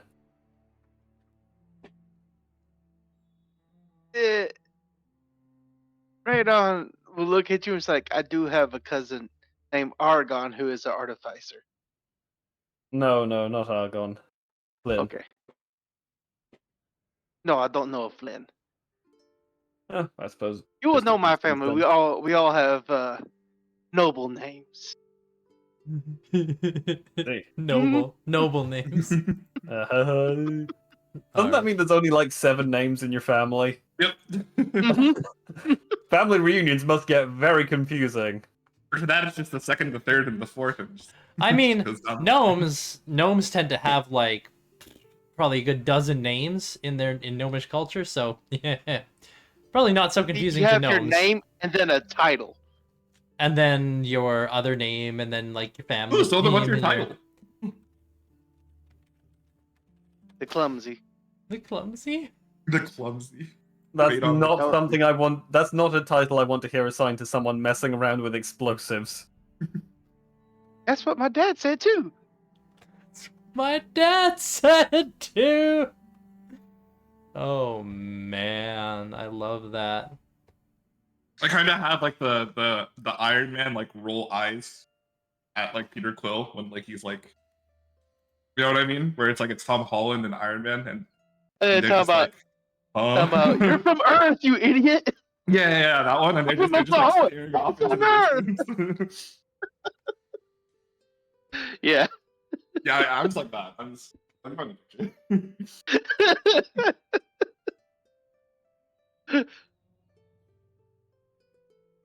so a librarian.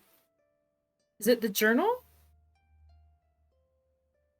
I'm not sure. We never quite figured out who Or is it a precisely clerk? they were. I think the librarian is possibly in some way the keeper of the journal, but that's not necessarily true. I mean, there is one way to possibly get a better idea. Sort of looks at the journal. Thing? Currently closed. Yeah. Although, if actually, I'm thinking back to how it works. Is it that the journal lets you look through the memories of someone who's present? Do they have to be present for you to look through their memories? I can't quite remember. It's a good question, because you can't quite remember, can you? No. I have. Like, like Yamo didn't really get to experience it that much. He was getting secondhand knowledge from his buddies, so yeah. I wouldn't do it like twice, I think. Yeah. Well, if you're looking for a volunteer, I'd love to try it. It might need the person whose memories you're looking into to be present. I can't quite remember if that was a detail or not. One way to find out, and Well- that's to open it. Are you all prepared for something weird? Always. My whole life's been weird. All right, sit down and get comfortable. Let's read a story. Okay. That was the Yeah, most so, like, badass way to Yaman's gonna like sit down cross-legged, wait for everyone else to look like they're prepared, I'll do the same. I'll do the lay thing. it out in front of him, and open it up. Right as you open, I go, wait, my drink! And off we go. You go to grab your drink, and he opens the book, and the book opens, and you reach out, you grab your drink, and there is now an Oh. open book on the there's an open book in front of you. I was It's like- expecting something. Yeah, you were. But looking at the book, Yamo, you can see there's not any like. Do you open it just to like the first page or a random page? I just like open it basically in the middle, like Okay. pull it open in the middle. Pull it open in the middle. You open it, and the pages are blank, or at least they look blank. Oh. There doesn't seem to be. Looking back. You start flipping through the pages. Yeah. You go and you turn the page, and you keep flipping through pages, and they seem to be blank. But one thing that you notice is as the others are kind of watching you flip pages, no matter how many pages he flips, he never reaches the beginning. It's just a blank page, a blank page, a blank page, and it's like, okay, like thumbing through it a bit, and like where's the start? Like how many pages is he gonna turn before? Like, it doesn't actually look like anything's changed with the book as he's turning pages. Like to the left, heading towards the beginning. Like it doesn't look like it's going anywhere. You realize after a bit, like, are you still on the same page you started on? You can't tell because it's blank, but it's not going anywhere else but to the middle of the book.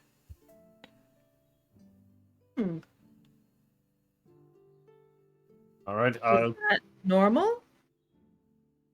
Nothing about this book is normal.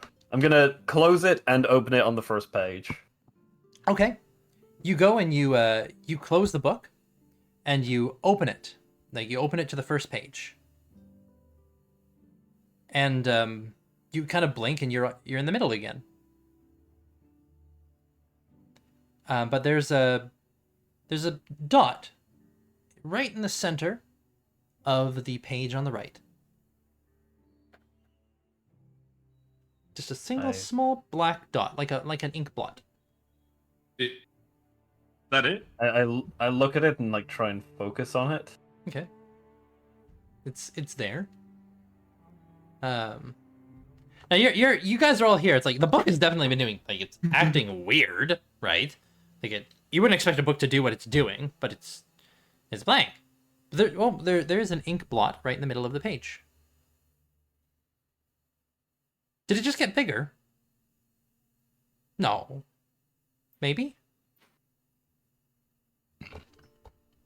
You'll staring at the blank pages. This feels familiar.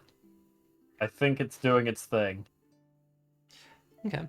Now who's got high passive perceptions?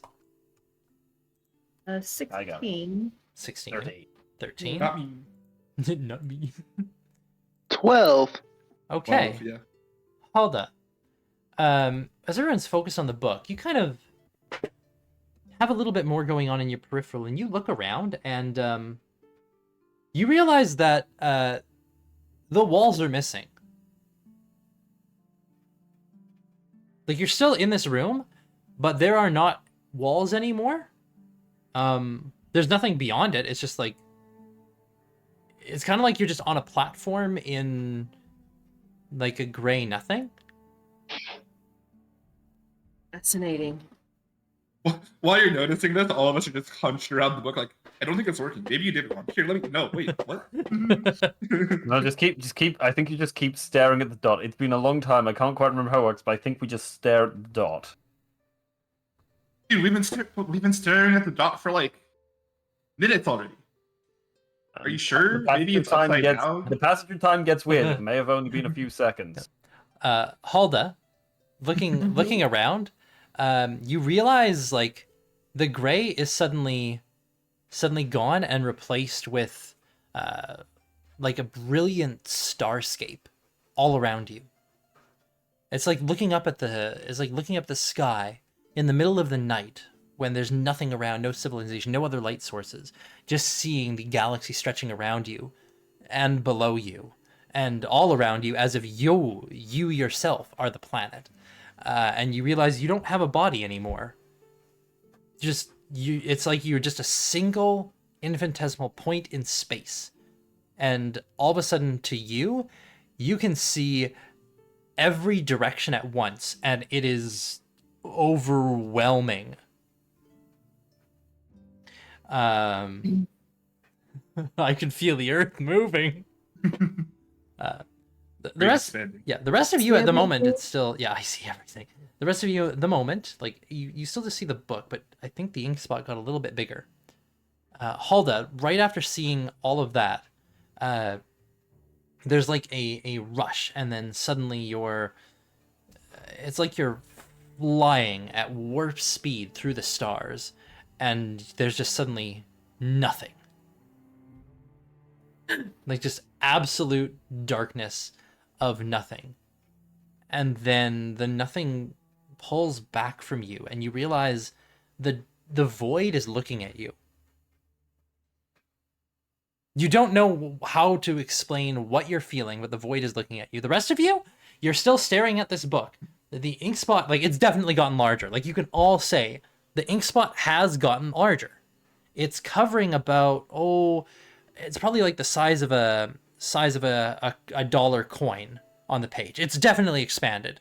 None of you have seen it grow, but you can tell that it's grown, right? It's just like, when did it grow? You don't know, but it is getting bigger. It is getting bigger. Art's doing the thing where like she puts the finger toward like near her eyes, like moves it back and forth to change her like perspective. Yeah. yeah. Yeah. When is this changing? And then Hulda, you see the void pulls back from you, and you realize it's a cloak.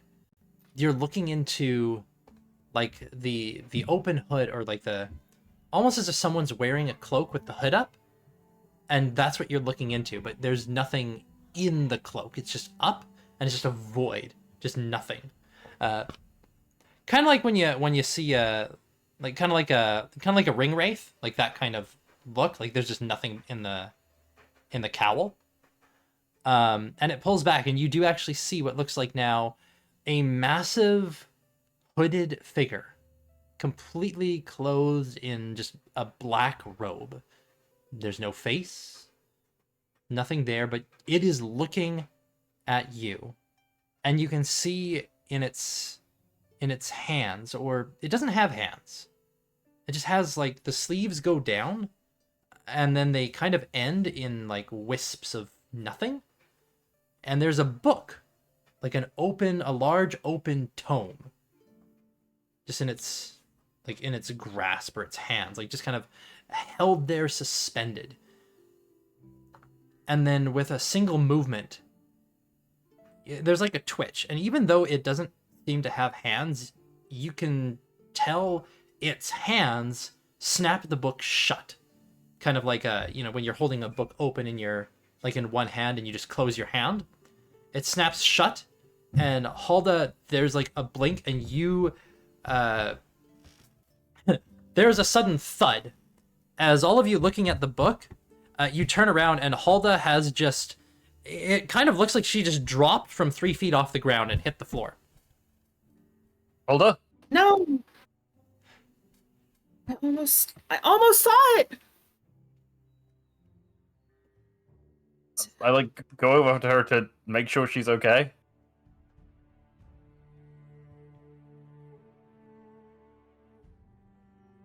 There was I saw, so did you see that? There was stars everywhere. And then a void, and then a figure, not even a figure, just a hooded figure.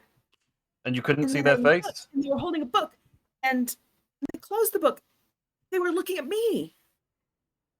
No, they A didn't have hooded figure, face. and you They couldn't had see no their face. face? They had no face. What does it mean?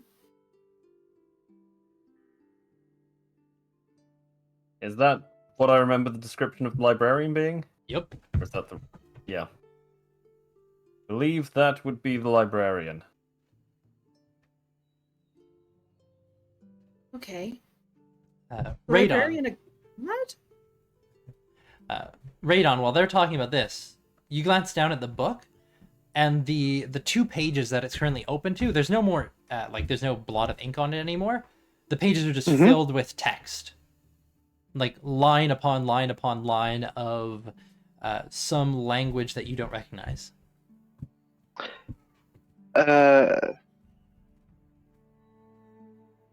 Let's see. Trying to think. So just basically me investigating the book then, and Right. seeing just a bunch of lines, but not recognizing the language. Yeah, like right now you're looking down at the book and you don't, like, you can see that, oh, there's a bunch of lines, like on the pages that you guys were looking at, there's a bunch of text. It's just, you don't know what language it is. It isn't any language that you know. It's not a script that you're familiar with. But whatever it is, it's pretty. Would it look like any of the other books I had seen earlier in the library? None that you picked up and looked at, no. Would I be able to see the text? Right now you're kind of caught up in the whole telling your story. You probably will in a moment, but yeah, Yamo just said to you, it's like that would be the librarian.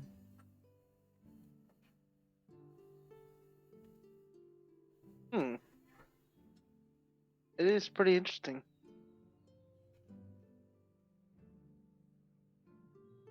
Well, that wasn't quite what I was hoping would happen.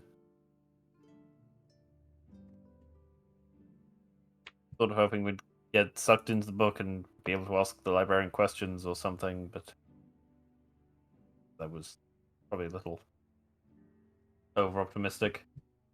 We can ask the librarian questions. And? Let's try again. Alright. I'll Or turn back to see the book I have covered in my own writing. way of asking people questions.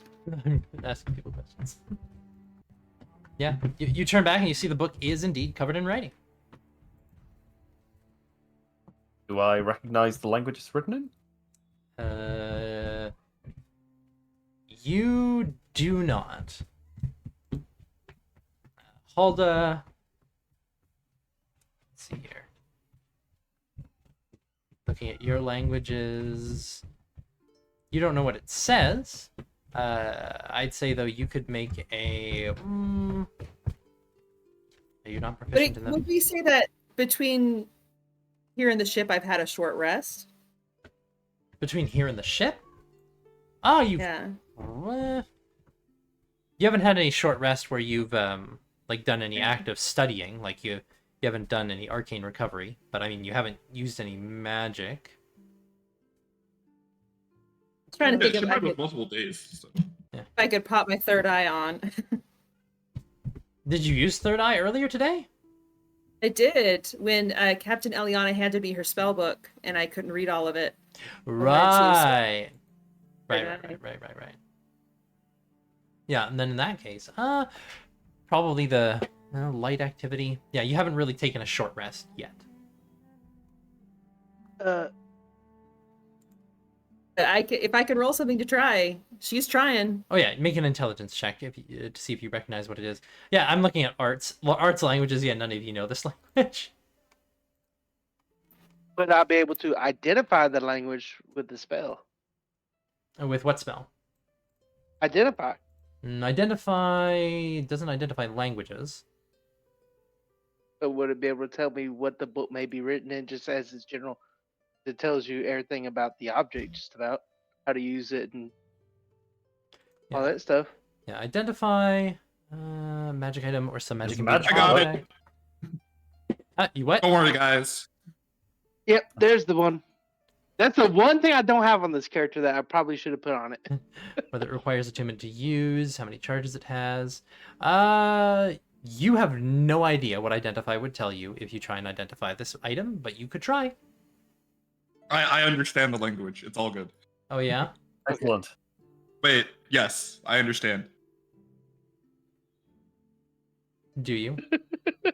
I do. You cast I- you cast a spell? You cast comprehend languages. So yeah, then you see Art begins like she speaks out some magic and makes a gesture. And I guess what's your what kind of focus do you have? Do you use components or do you have a focus for your warlock spells?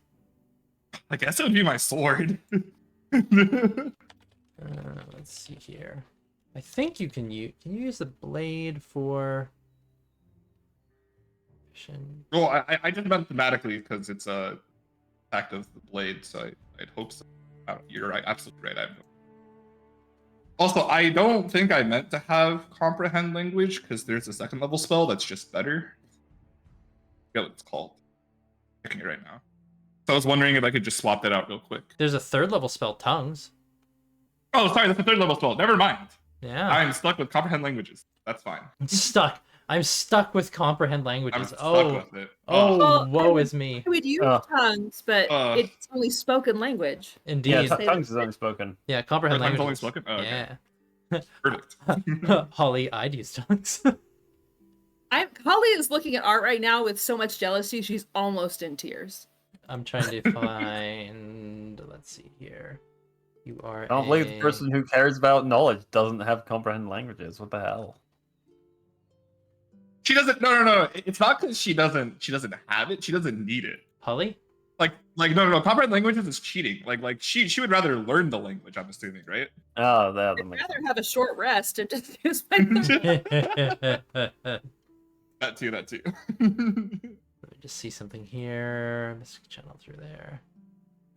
But if not, I was thinking that I would have like a little locket or something, or some memento of my family that I would use as my focus. I can't use my sword. Yeah, a warlock, an arcane focus, which is what a warlock would use, would be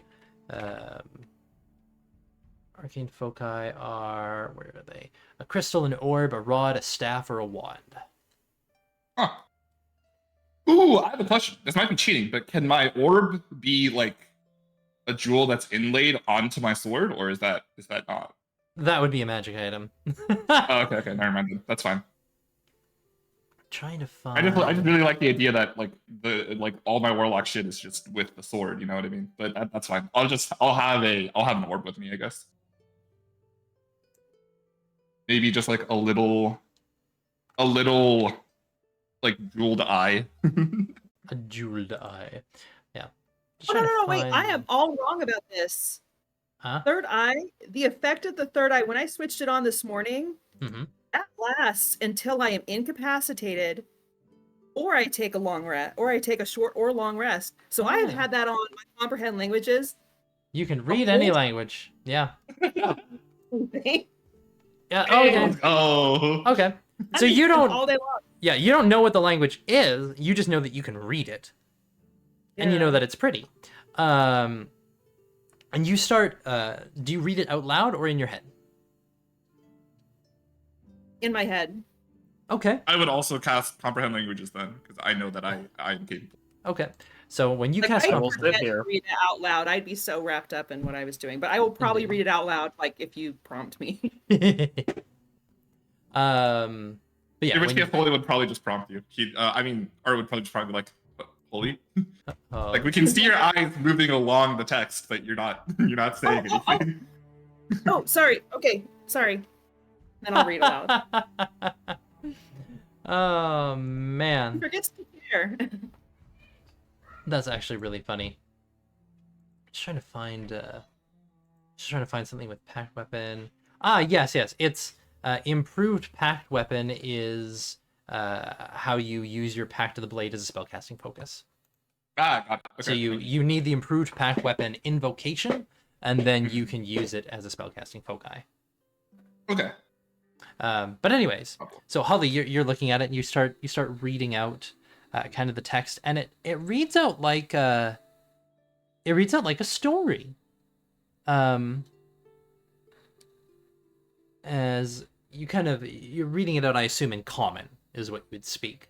And as you're kind of reading this out, it's almost like it picks up in the middle of a story. It's telling It's telling a story about describing a young woman, fiery red hair, and kind of just describing how,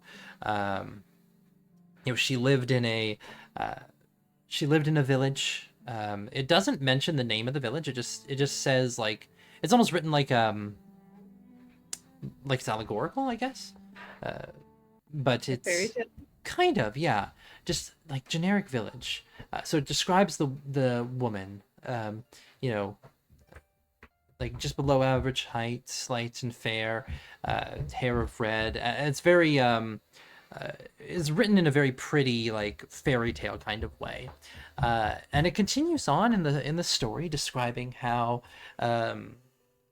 she had a beautiful young daughter, and a wonderful husband, and all was well with the world until it was not. And it continues on, and it takes on a very, there's like a bit of a darker tone to it, and as you're continuing and turning the page, your understanding is still there, but the text, the script, has shifted to some other harsher looking script. It's kind of similar to to whatever the script was originally, but again, this is one that I don't think, none of you know these languages or script, which is great. But it's almost like it's taking the same lettering that the script was, and it's accenting it in harsh and uncomfortable ways. But you still understand like the meaning of what's being said, and you're able to read through it like smoothly, right? As the story takes on a bit of a darker turn, as the village was struck by sickness and plague, and describes how many died. Describes how the woman was, distraught and lost her husband. It kind of describes how he dies and passes in pain, and there's a fair amount of like blatant description of the illness and how it took him, and it's not like the illness was some kind of horrible mutilating disease and things. Like it's describing like an illness, like a plague that kills people, but in the worst ways possible is how it's talking about it, right? Just everything like that smell that you get when people aren't feeling, like when someone's sick, and just all those little details, like, wow, this took a dark turn. But as it continues, and like he dies, and then the young woman who she try as she might, then like she was fine, but then her daughter got sick, and when that happened, throwing all caution to the wind, she took her daughter, and still herself feeling nothing in the way of any kind of illness, fled into the forest, looking for a rumored great power, someone who could help, someone who, something like, would there be power for a price? These are questions, and it's almost like you're reading now from the perspective of the woman. Is what I'm doing right? Is this going to come at a price? Am I going to have to pay something for this? Because what I'm doing now is what I've been taught is wrong, but I know this figure, this thing, this one from the forest, and they have always been kind. And you don't know exactly what it's talking about, but then the scripting kind of changes again, and it shifts into another language that's like very different from the others, and this is like markings, like strange markings that don't make a lot of sense to you, or to anyone for that matter. Shifting into this one, it begins describing again, in much more beautiful terms, a grand grove, as it's describing the forest and nature in all its beauty, and in very stark contrast to that part of the story that was talking about the death in the village. It's now going on about some kind of like just the beauty of nature as she's walking through it, holding her sick daughter.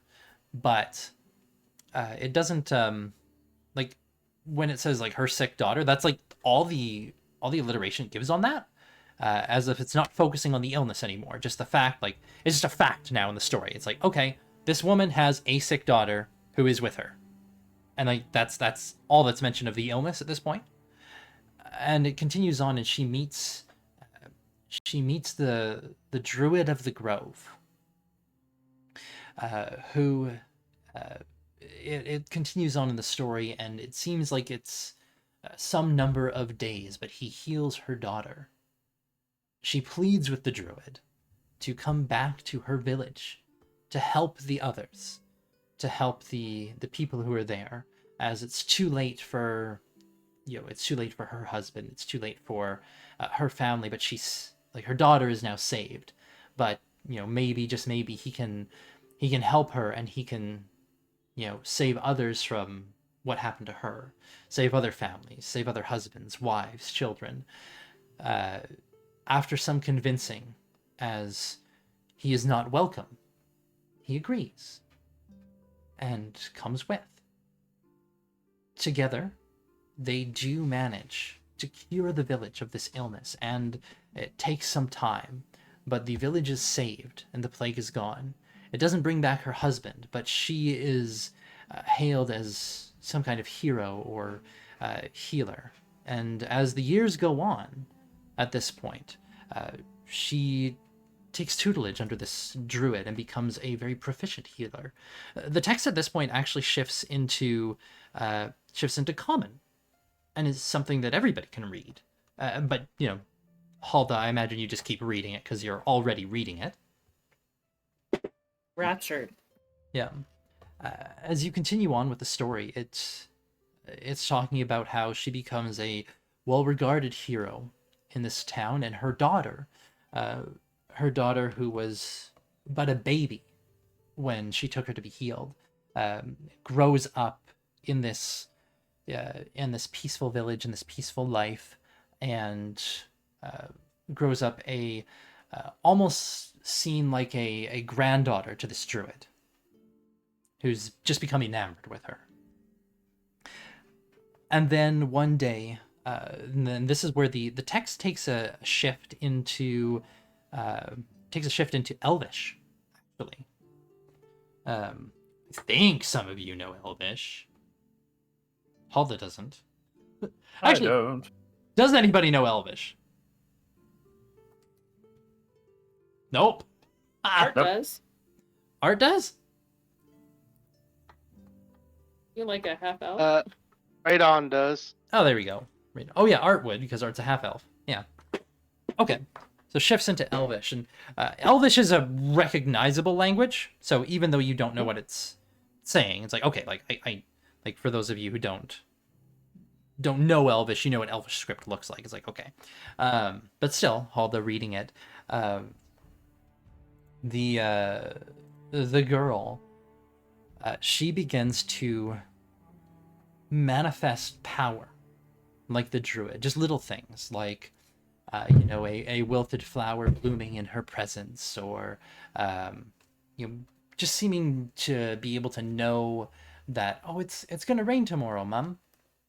And it's like, how could you possibly know that? But then it does.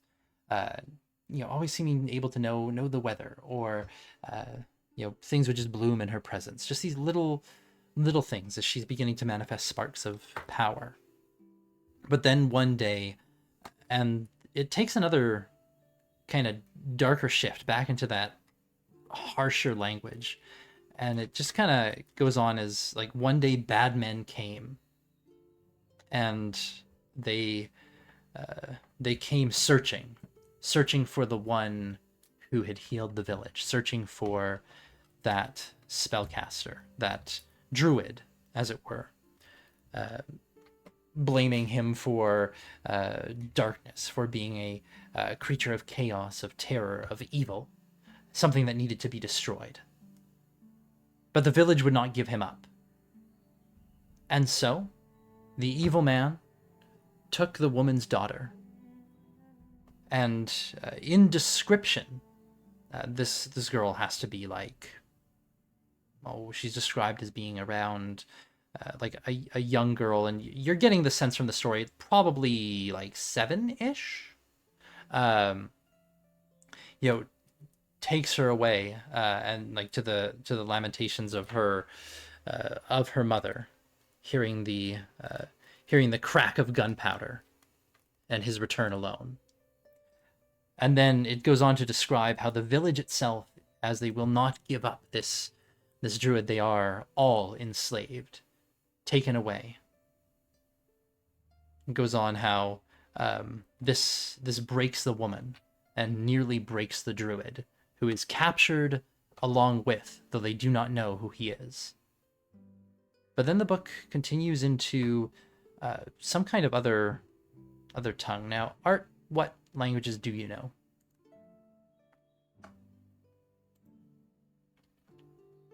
Art. Art. Art's muted. Common, Elvish, Draconic. Okay, you don't know this one. All right. I don't think... Just checking. Yeah, none of you know this one. This one, it's a script that's similar to Elvish, but it's not Elvish. And possibly, do you know Sylvan? No. Yeah. It was one of the languages I was thinking. Yeah. It might be Sylvan, but it just shifts into this other one as although you're reading it, and it's almost like the scene returns to the village, and as the people are taken away, it kind of goes back and describes the girl laying on the ground with a bullet embedded beside her head in the ground, spent. A trick. As she is taken away by these people. And that's where the story ends. And like there's no other pages after it, and as you like turn the page to go to the next one, it's just blank. And when you turn the page back, there's nothing there anymore.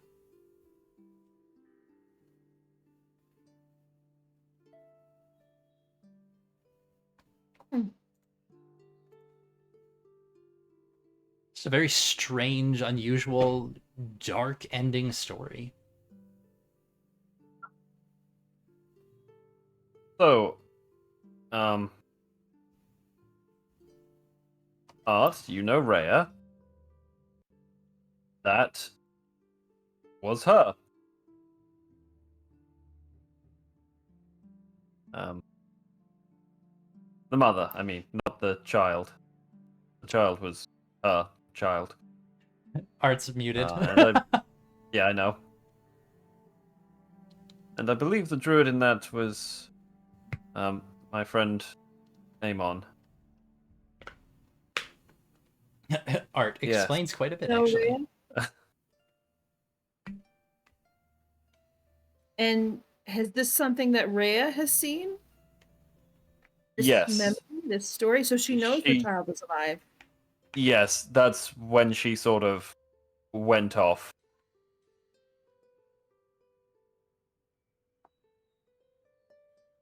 You said the druid's name was Amon? Amon, yes. Ama? Amon. Amon. Amon. Let's go. Yeah. If you And this recall, druid- Yamamoto, he went somewhere. Yep. So He these people are is alive. beyond reach. Beyond reach. What does that mean? He was going. So on one of our last journeys, we encountered a strange group of plant-like people who, as best we could tell, it seemed like they wanted to go to the sun. So, Amon is taking them to the sun.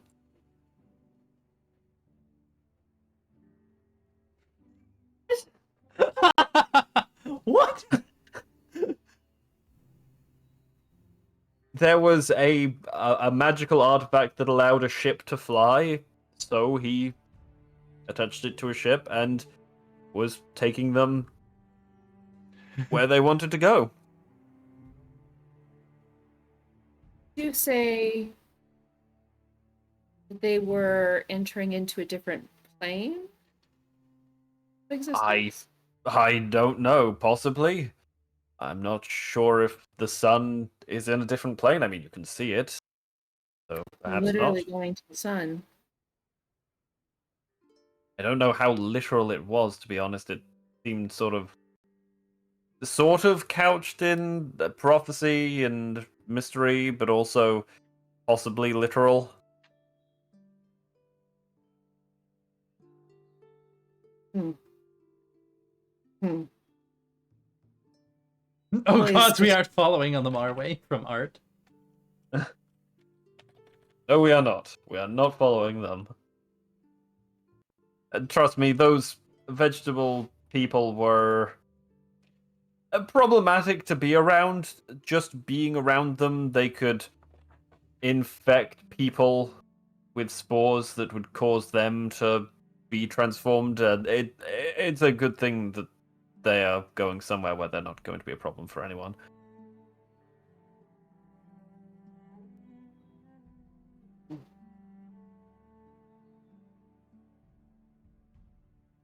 So the intention behind this story is what concerns me. And we just saw a story about a plague because the place we're going has a plague. So something about this story is trying to tell us maybe how to cure the plague? I'm not sure. Like I said, we've sort of seen. I can't remember if it was all of this or just most of this, but I have seen this story before.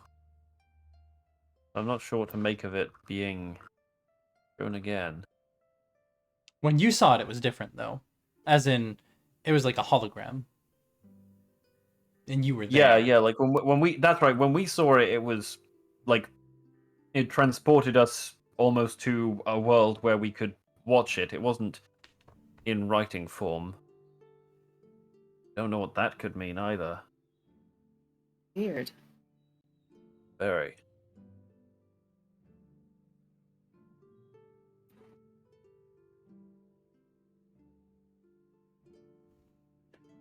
Art over here. I'm just imagining that Art probably wants to say a lot of stuff, but they're muted and probably dealing with something right now that they can't. It's great. But yeah, the book is now just closed, just sitting there, silent. The journal, old, weathered, leather bounded book. It's very nondescript, actually. Like, looking at this thing from the outside, it's a very nondescript, simplistic-looking journal. No markings on the outside. Try opening it again, but I don't know what we might see. If we would even see anything. It might just be blank. Seems pretty temperamental. Can I keep this? I suppose so. All right, then I'll just keep it in my hands and I'll hold it to me just thinking. Okay. Well then, you're kind of like left in these rooms at the moment. You could definitely, well, yeah, you could. Oh, books being right back. Yeah, kind of left in these rooms. Actually, we'll take a quick 5 minutes, and when we come back, we'll continue on from there and perhaps head out to your next part of the adventure. Alrighty. Back in 5.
Welcome back. Oh, there it is. Oh yeah, there. Yeah. Maybe it is Oh wait, Hulda. that sound okay. I did hear that. No. Yeah. I think it would be you, Silas. Is why would it be me? What? Hold on a second. Let me try this. Right. I'm gonna like the next time I hear it, I'm just gonna click. I'm gonna like click mute on somebody just see if it instantly cuts out, and then I'll undo it. That's my. Oh. Oh yeah, it's it's you, Hulda. It's the fan. I'll just keep myself off.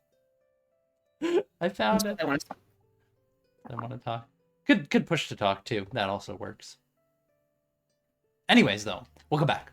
So, all that kind of bit of all these fun little bits of details aside, Art. Now that you're no longer muted and you're back, does Art have anything to say about the about what Yamo said and what the story that Hulda read? Okay. Cards on the table, not gonna lie. I was really only half listening because I had to deal with something. Oh no. So no, I don't have anything to say. Hey, well, you know what? Here's the nice bonus thing, is since it's streamed, you can always go back and take a look at That's what you true, missed. That's true. I'll definitely do that. I will definitely Yeah, go do watch that. the VOD. Goes and scrubs back. Oh, that's what happened. Oh man. Wow, Hulda, you were really paying attention there. She's posted like intensive Oh my notes god. in Discord. Excellent. Wow. Hey, Yamo, how does it feel to have a note taker in the group? It's fantastic. I'm glad we have one this time. Okay. I take notes, just not when I'm occupied. Anyways, that all said, Maybe this time when we meet a demigod, we'll figure it out in less than 3 years. oh yeah, that is how long it took you guys to figure it It's out. probably longer than that. Probably. Anyway, though, yeah, you've kind of done your little thing with that, your little didgeridoo.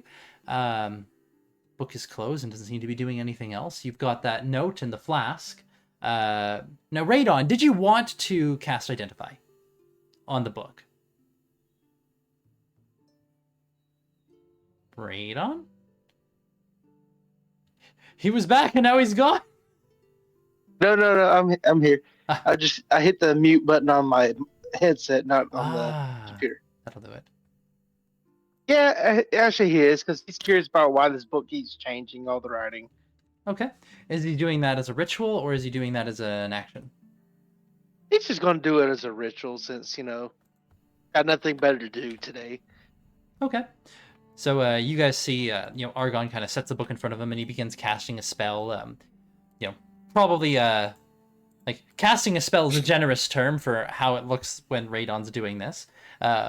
What of your tools, like which of your tools do you pull out for identification?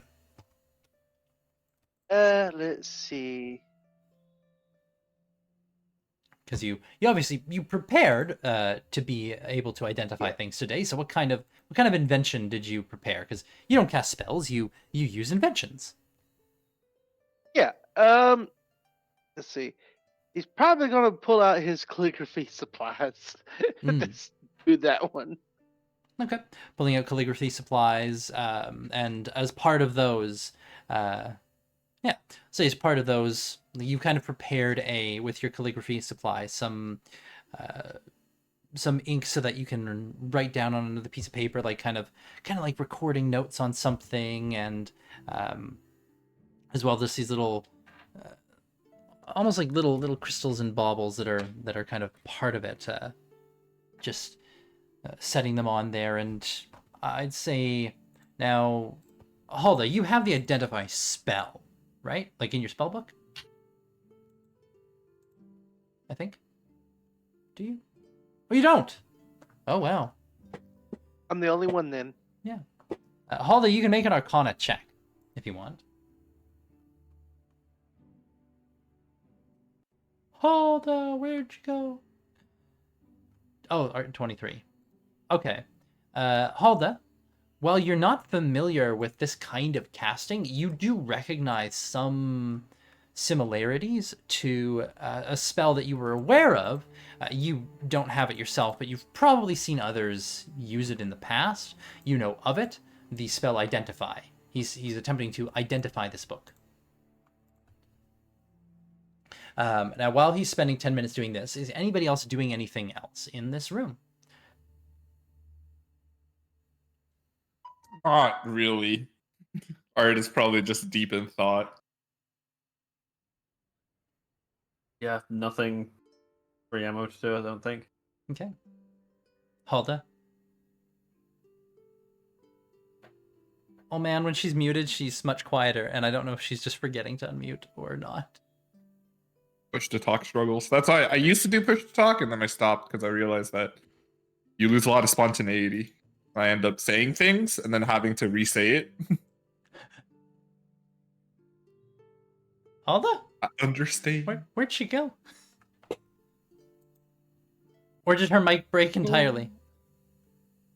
Oh, I wonder if her mic stopped working entirely because I no longer hear her. I heard her say something really quiet before she disconnected. Really? Like I heard like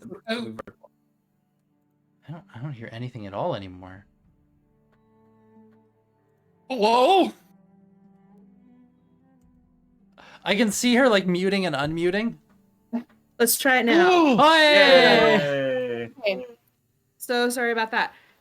So Holly is watching Radon cast this Identify spell. She is watching him do magic. And she is just riveted. So she's going to try to learn what he's doing. She wants this, whatever spell he's doing. She wants it. I'm not hearing anything. I don't know if it's just me. You're not hearing her I talk? was just When you I cut hear out- right. I'm hearing. Yeah, I cannot hear her. You might need to disconnect, reconnect, Raid. Oh my god. We'll all just take turns. These are against Radon and I hearing each other on Discord. That's true. Hear Either now. he can hear me or I can't hear him. Can you hear him now, Book?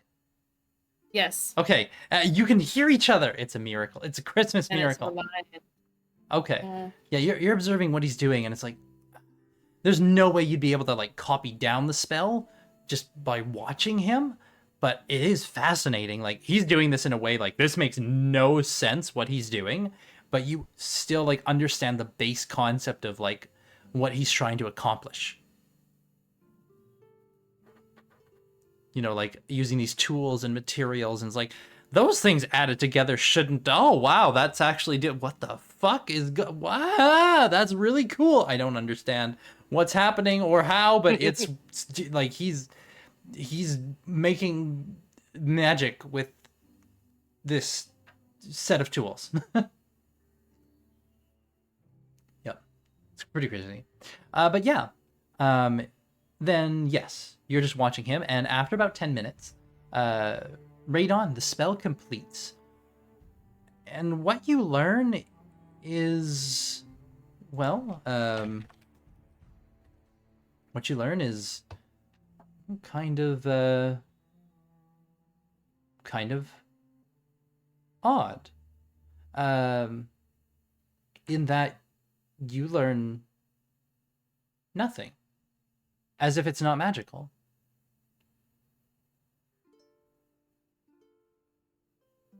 Like, as far as you can tell, this is not a magical book. So the book that changes languages and stories Has no properties. is doing it with no magic. Yeah. Like, you identify this book, and it's a book. Like, like the spell, like, if it's a magic item or some other magic imbued object, but it reveals nothing. Like, does that mean it's not magic imbued? Is it not a magic item? Which is very strange. Only one way to find out. Only one way to find out? Okay. Is that one an action this time, or is that another 10 minutes? Yeah, we're gonna go. That one has a lot longer spell casting, so we're just gonna use a spell slot since I haven't used any the whole time. So you know what? Fuck it. I want to know. Like, I'm not waiting another 10 minutes. Okay. You cast Detect Magic, and you can sense magic in the room, obviously, because there's other people in the room. As for faint auras around visible creatures or objects that bear magic, there is no aura around this book. Huh. It should not exist. Like, it's a book. It's physically there, but there's no magic on it, as far as you can tell. A book that can change its words and story and language without magic should not exist. As an artificer, this makes absolutely zero sense. Yeah. If I had to offer a suggestion, since the book is at least in some way linked to a deity, is it possible that the book itself is non-magical, it's just being directly affected by more powerful beings? And he kind of gives a bit of a look at art as he says that. Right on, we're like, do I look like I know any gods? I just stare blankly back at him like, what do you mean? Well, Just, now's as good you a know, time to bring people it up receiving any- people receiving wanna power ask? from other planes. Yes, but I was asked to receive it. I don't know anything about, especially Well, I in inanimate object receiving. Well, that's what I'm saying. If a god or other being can give power to a person, maybe they can give power to the book. I I suppose don't know. so. I wouldn't know either.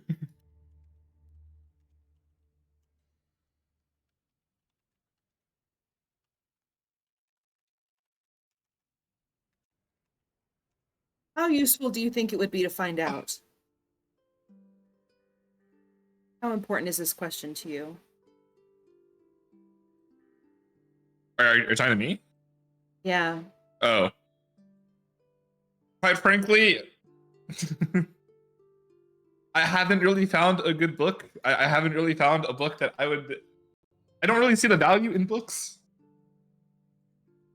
Oh dear.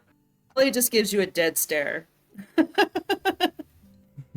I've been a bit preoccupied Me? to. Well, it's just let's just say I didn't have the most educational time growing up.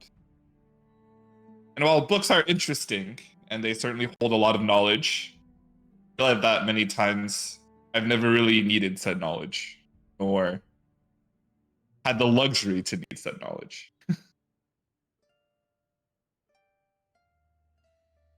Hmm.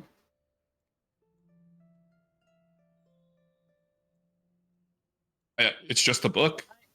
You guys see a fountain of knowledge that could tell us that may or may not inform you of how the world works. All I see is leather, paper from trees, ink. Blonde, brunette, redhead. It's the opposite of the Matrix for him. For her. Holly's so offended, isn't she? I don't even know what to say. Not saying I don't understand the value. It's just I've never had to. Quite frankly, I'm here for my own reasons, and I wish. Quite frankly, I don't want to be here, but I made a deal. What? And Deal? if anything, then if anything, I am a woman of my word. Is that something we should be digging into, who you made a deal with? She kind of laughs out loud. To be honest with you, I don't even know who I made a deal with. What? What? I've told you all this before. Remember Right. the nightmares? I didn't I choose feel to like have making a those, deal did with I? someone you don't know is very irresponsible, Art.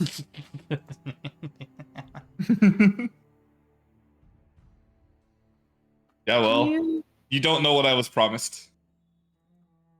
And I need it. do you want to know? Hmm? Do you want to know? No. I said you guys don't know what I was promised. Yeah, and she's asking you, do... Oh, Oh. yeah. I'm Yeah. You asking guys you know said what I who was you made a promised. deal with, and I'm asking, do you want to know? But honestly, I could care less. You could... Alright. If you could care less, then you probably do want to know. If you couldn't care less, I then... couldn't care less. Sorry. I'm just here because I need to be.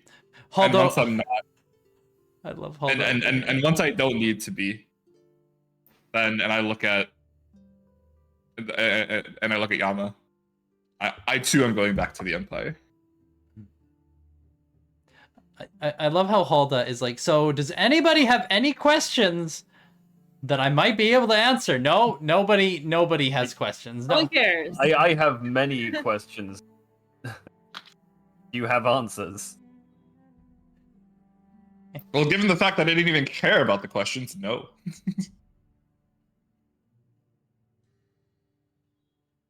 I It is a means to an end. That is all this transaction is. To me, at least. well, being here in Haven, safe, is important to me. This is the most important thing to me. I want a life here. I want to stay here. And I think that I can be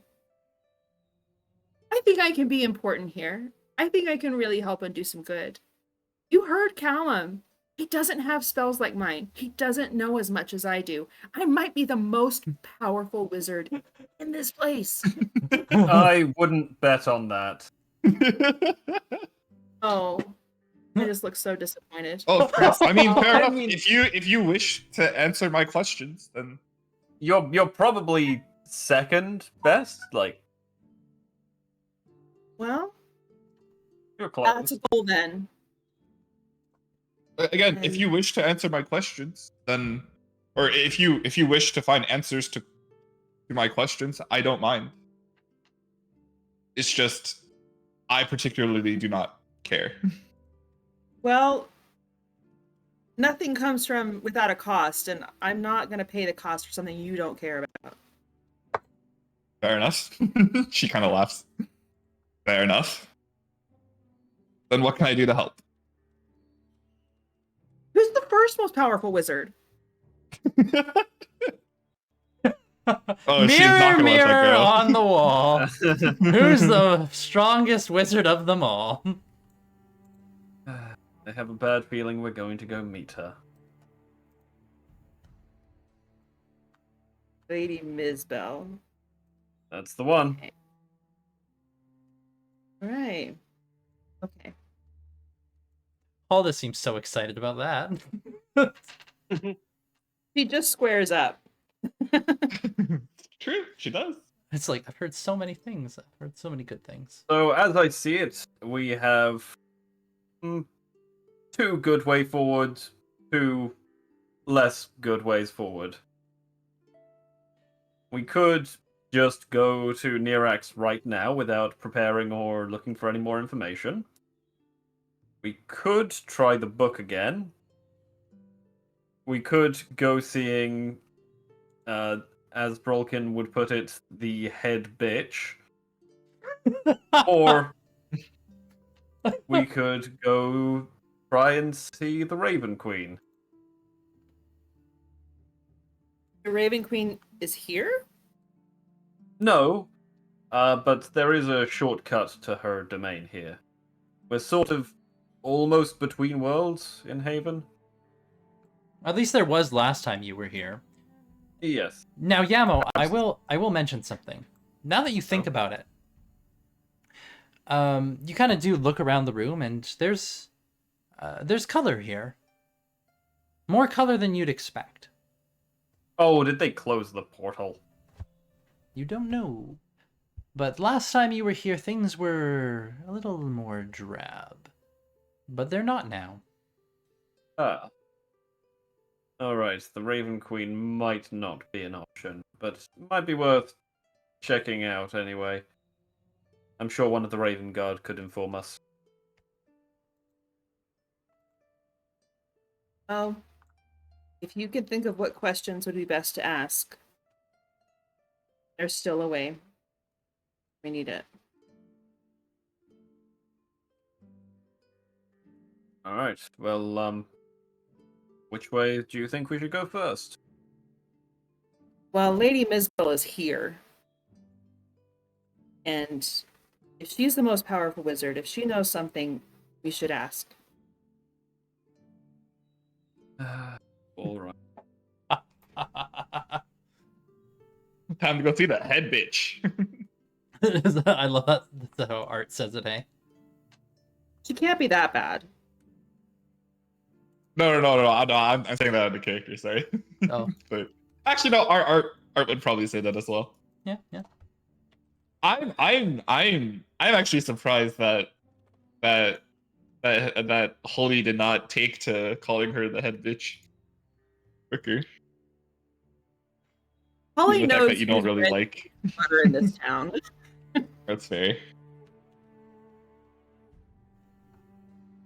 Oh my goodness. Okay. All right. You want to go? You want to go find her? I don't want to, but yes, let's go to the tower that she has apparently set up Co-opted? in. All Yes. right. You want to go find Thorgir's wife? Yes, I want to go find Thorgir's wife. Okay. Well then, you guys are heading through here, leaving this place. You taking the flask, Yamo? Oh yeah.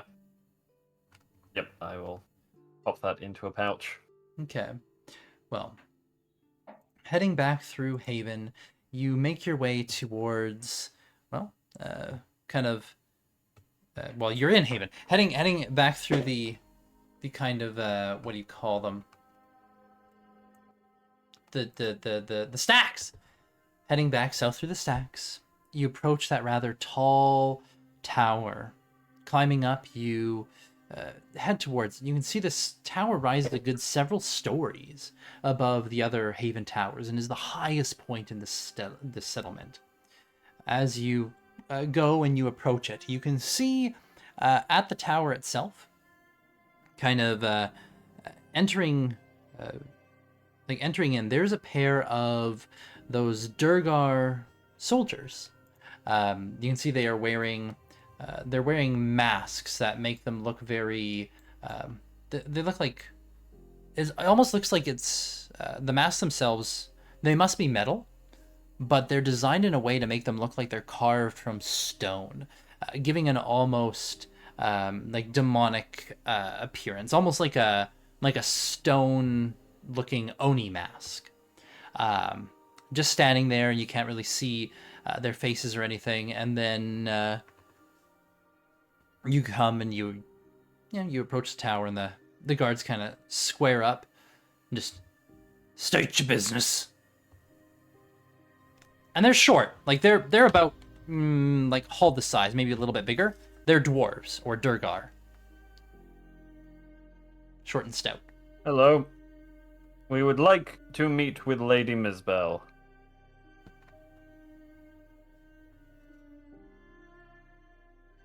There's a quiet moment. And who's we? I am Yamamoto Sunitomo, and these are my companions, Alda, Art, and Radon. Kind of glance at each other, and then you can see the guard goes over. Huh? I stand up a bit taller, like I'm supposed to be here. I'm supposed to be here. One of the guards walks over to the to the side of the tower, and just holding up their hammer, they hit like the wall twice, like a dish dish. And then they wait, and they just stand there for a moment and just silent. There's like maybe maybe 20 seconds pass. And then, all right then. And the guards, they kind of move, they actually move aside.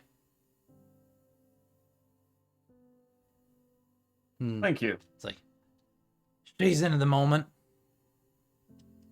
Top of the tower. I will step forward. Okay. They don't ask you for your weapons. Huh. But you step forward and start climbing the tower? Yep. Okay. Yep. Yep. Yep. Well, the stairs run up several levels, actually, and closed doors bar access to each floor as you go by. You can see quartz crystals are embedded above the door at each level, and they are aflame with white fire, casting light like torches. The crystals themselves are kind of similar to the ones that you've seen in the rest of the keep, but more like they're made to look similar.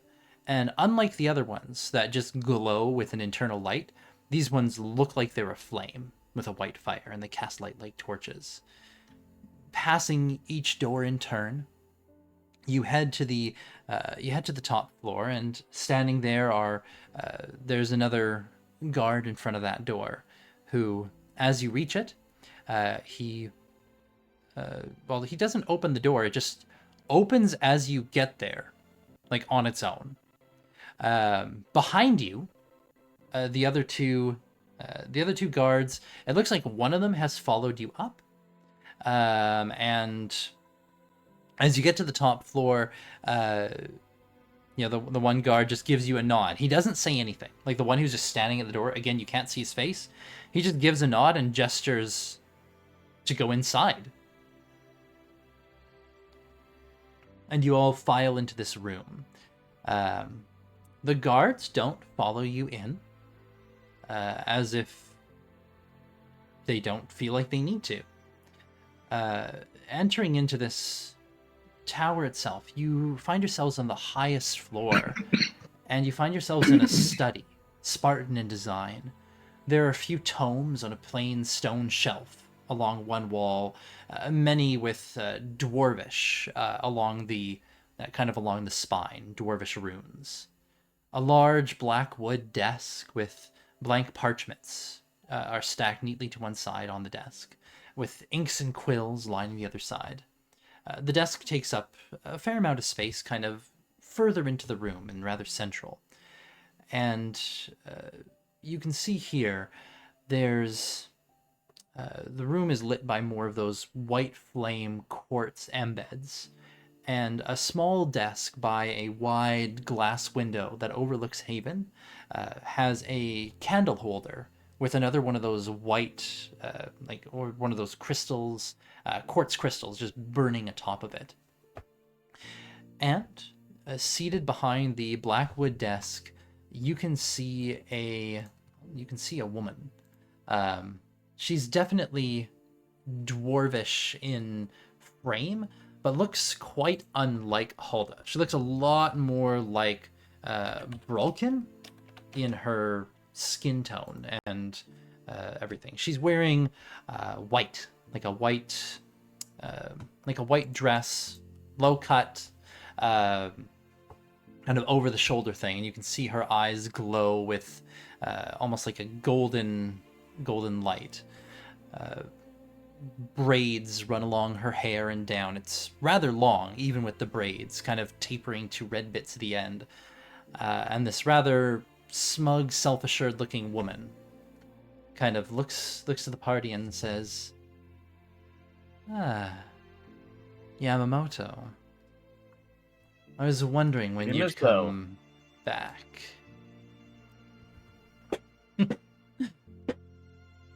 just kind of laughs. And if you're here, looking very comfortable. Of course, need to be. And if you're here, I expect you want something. I bet you know that nothing's free, though. I am well aware. And as she just kind of smiles at the party, that is where we'll leave it till next week.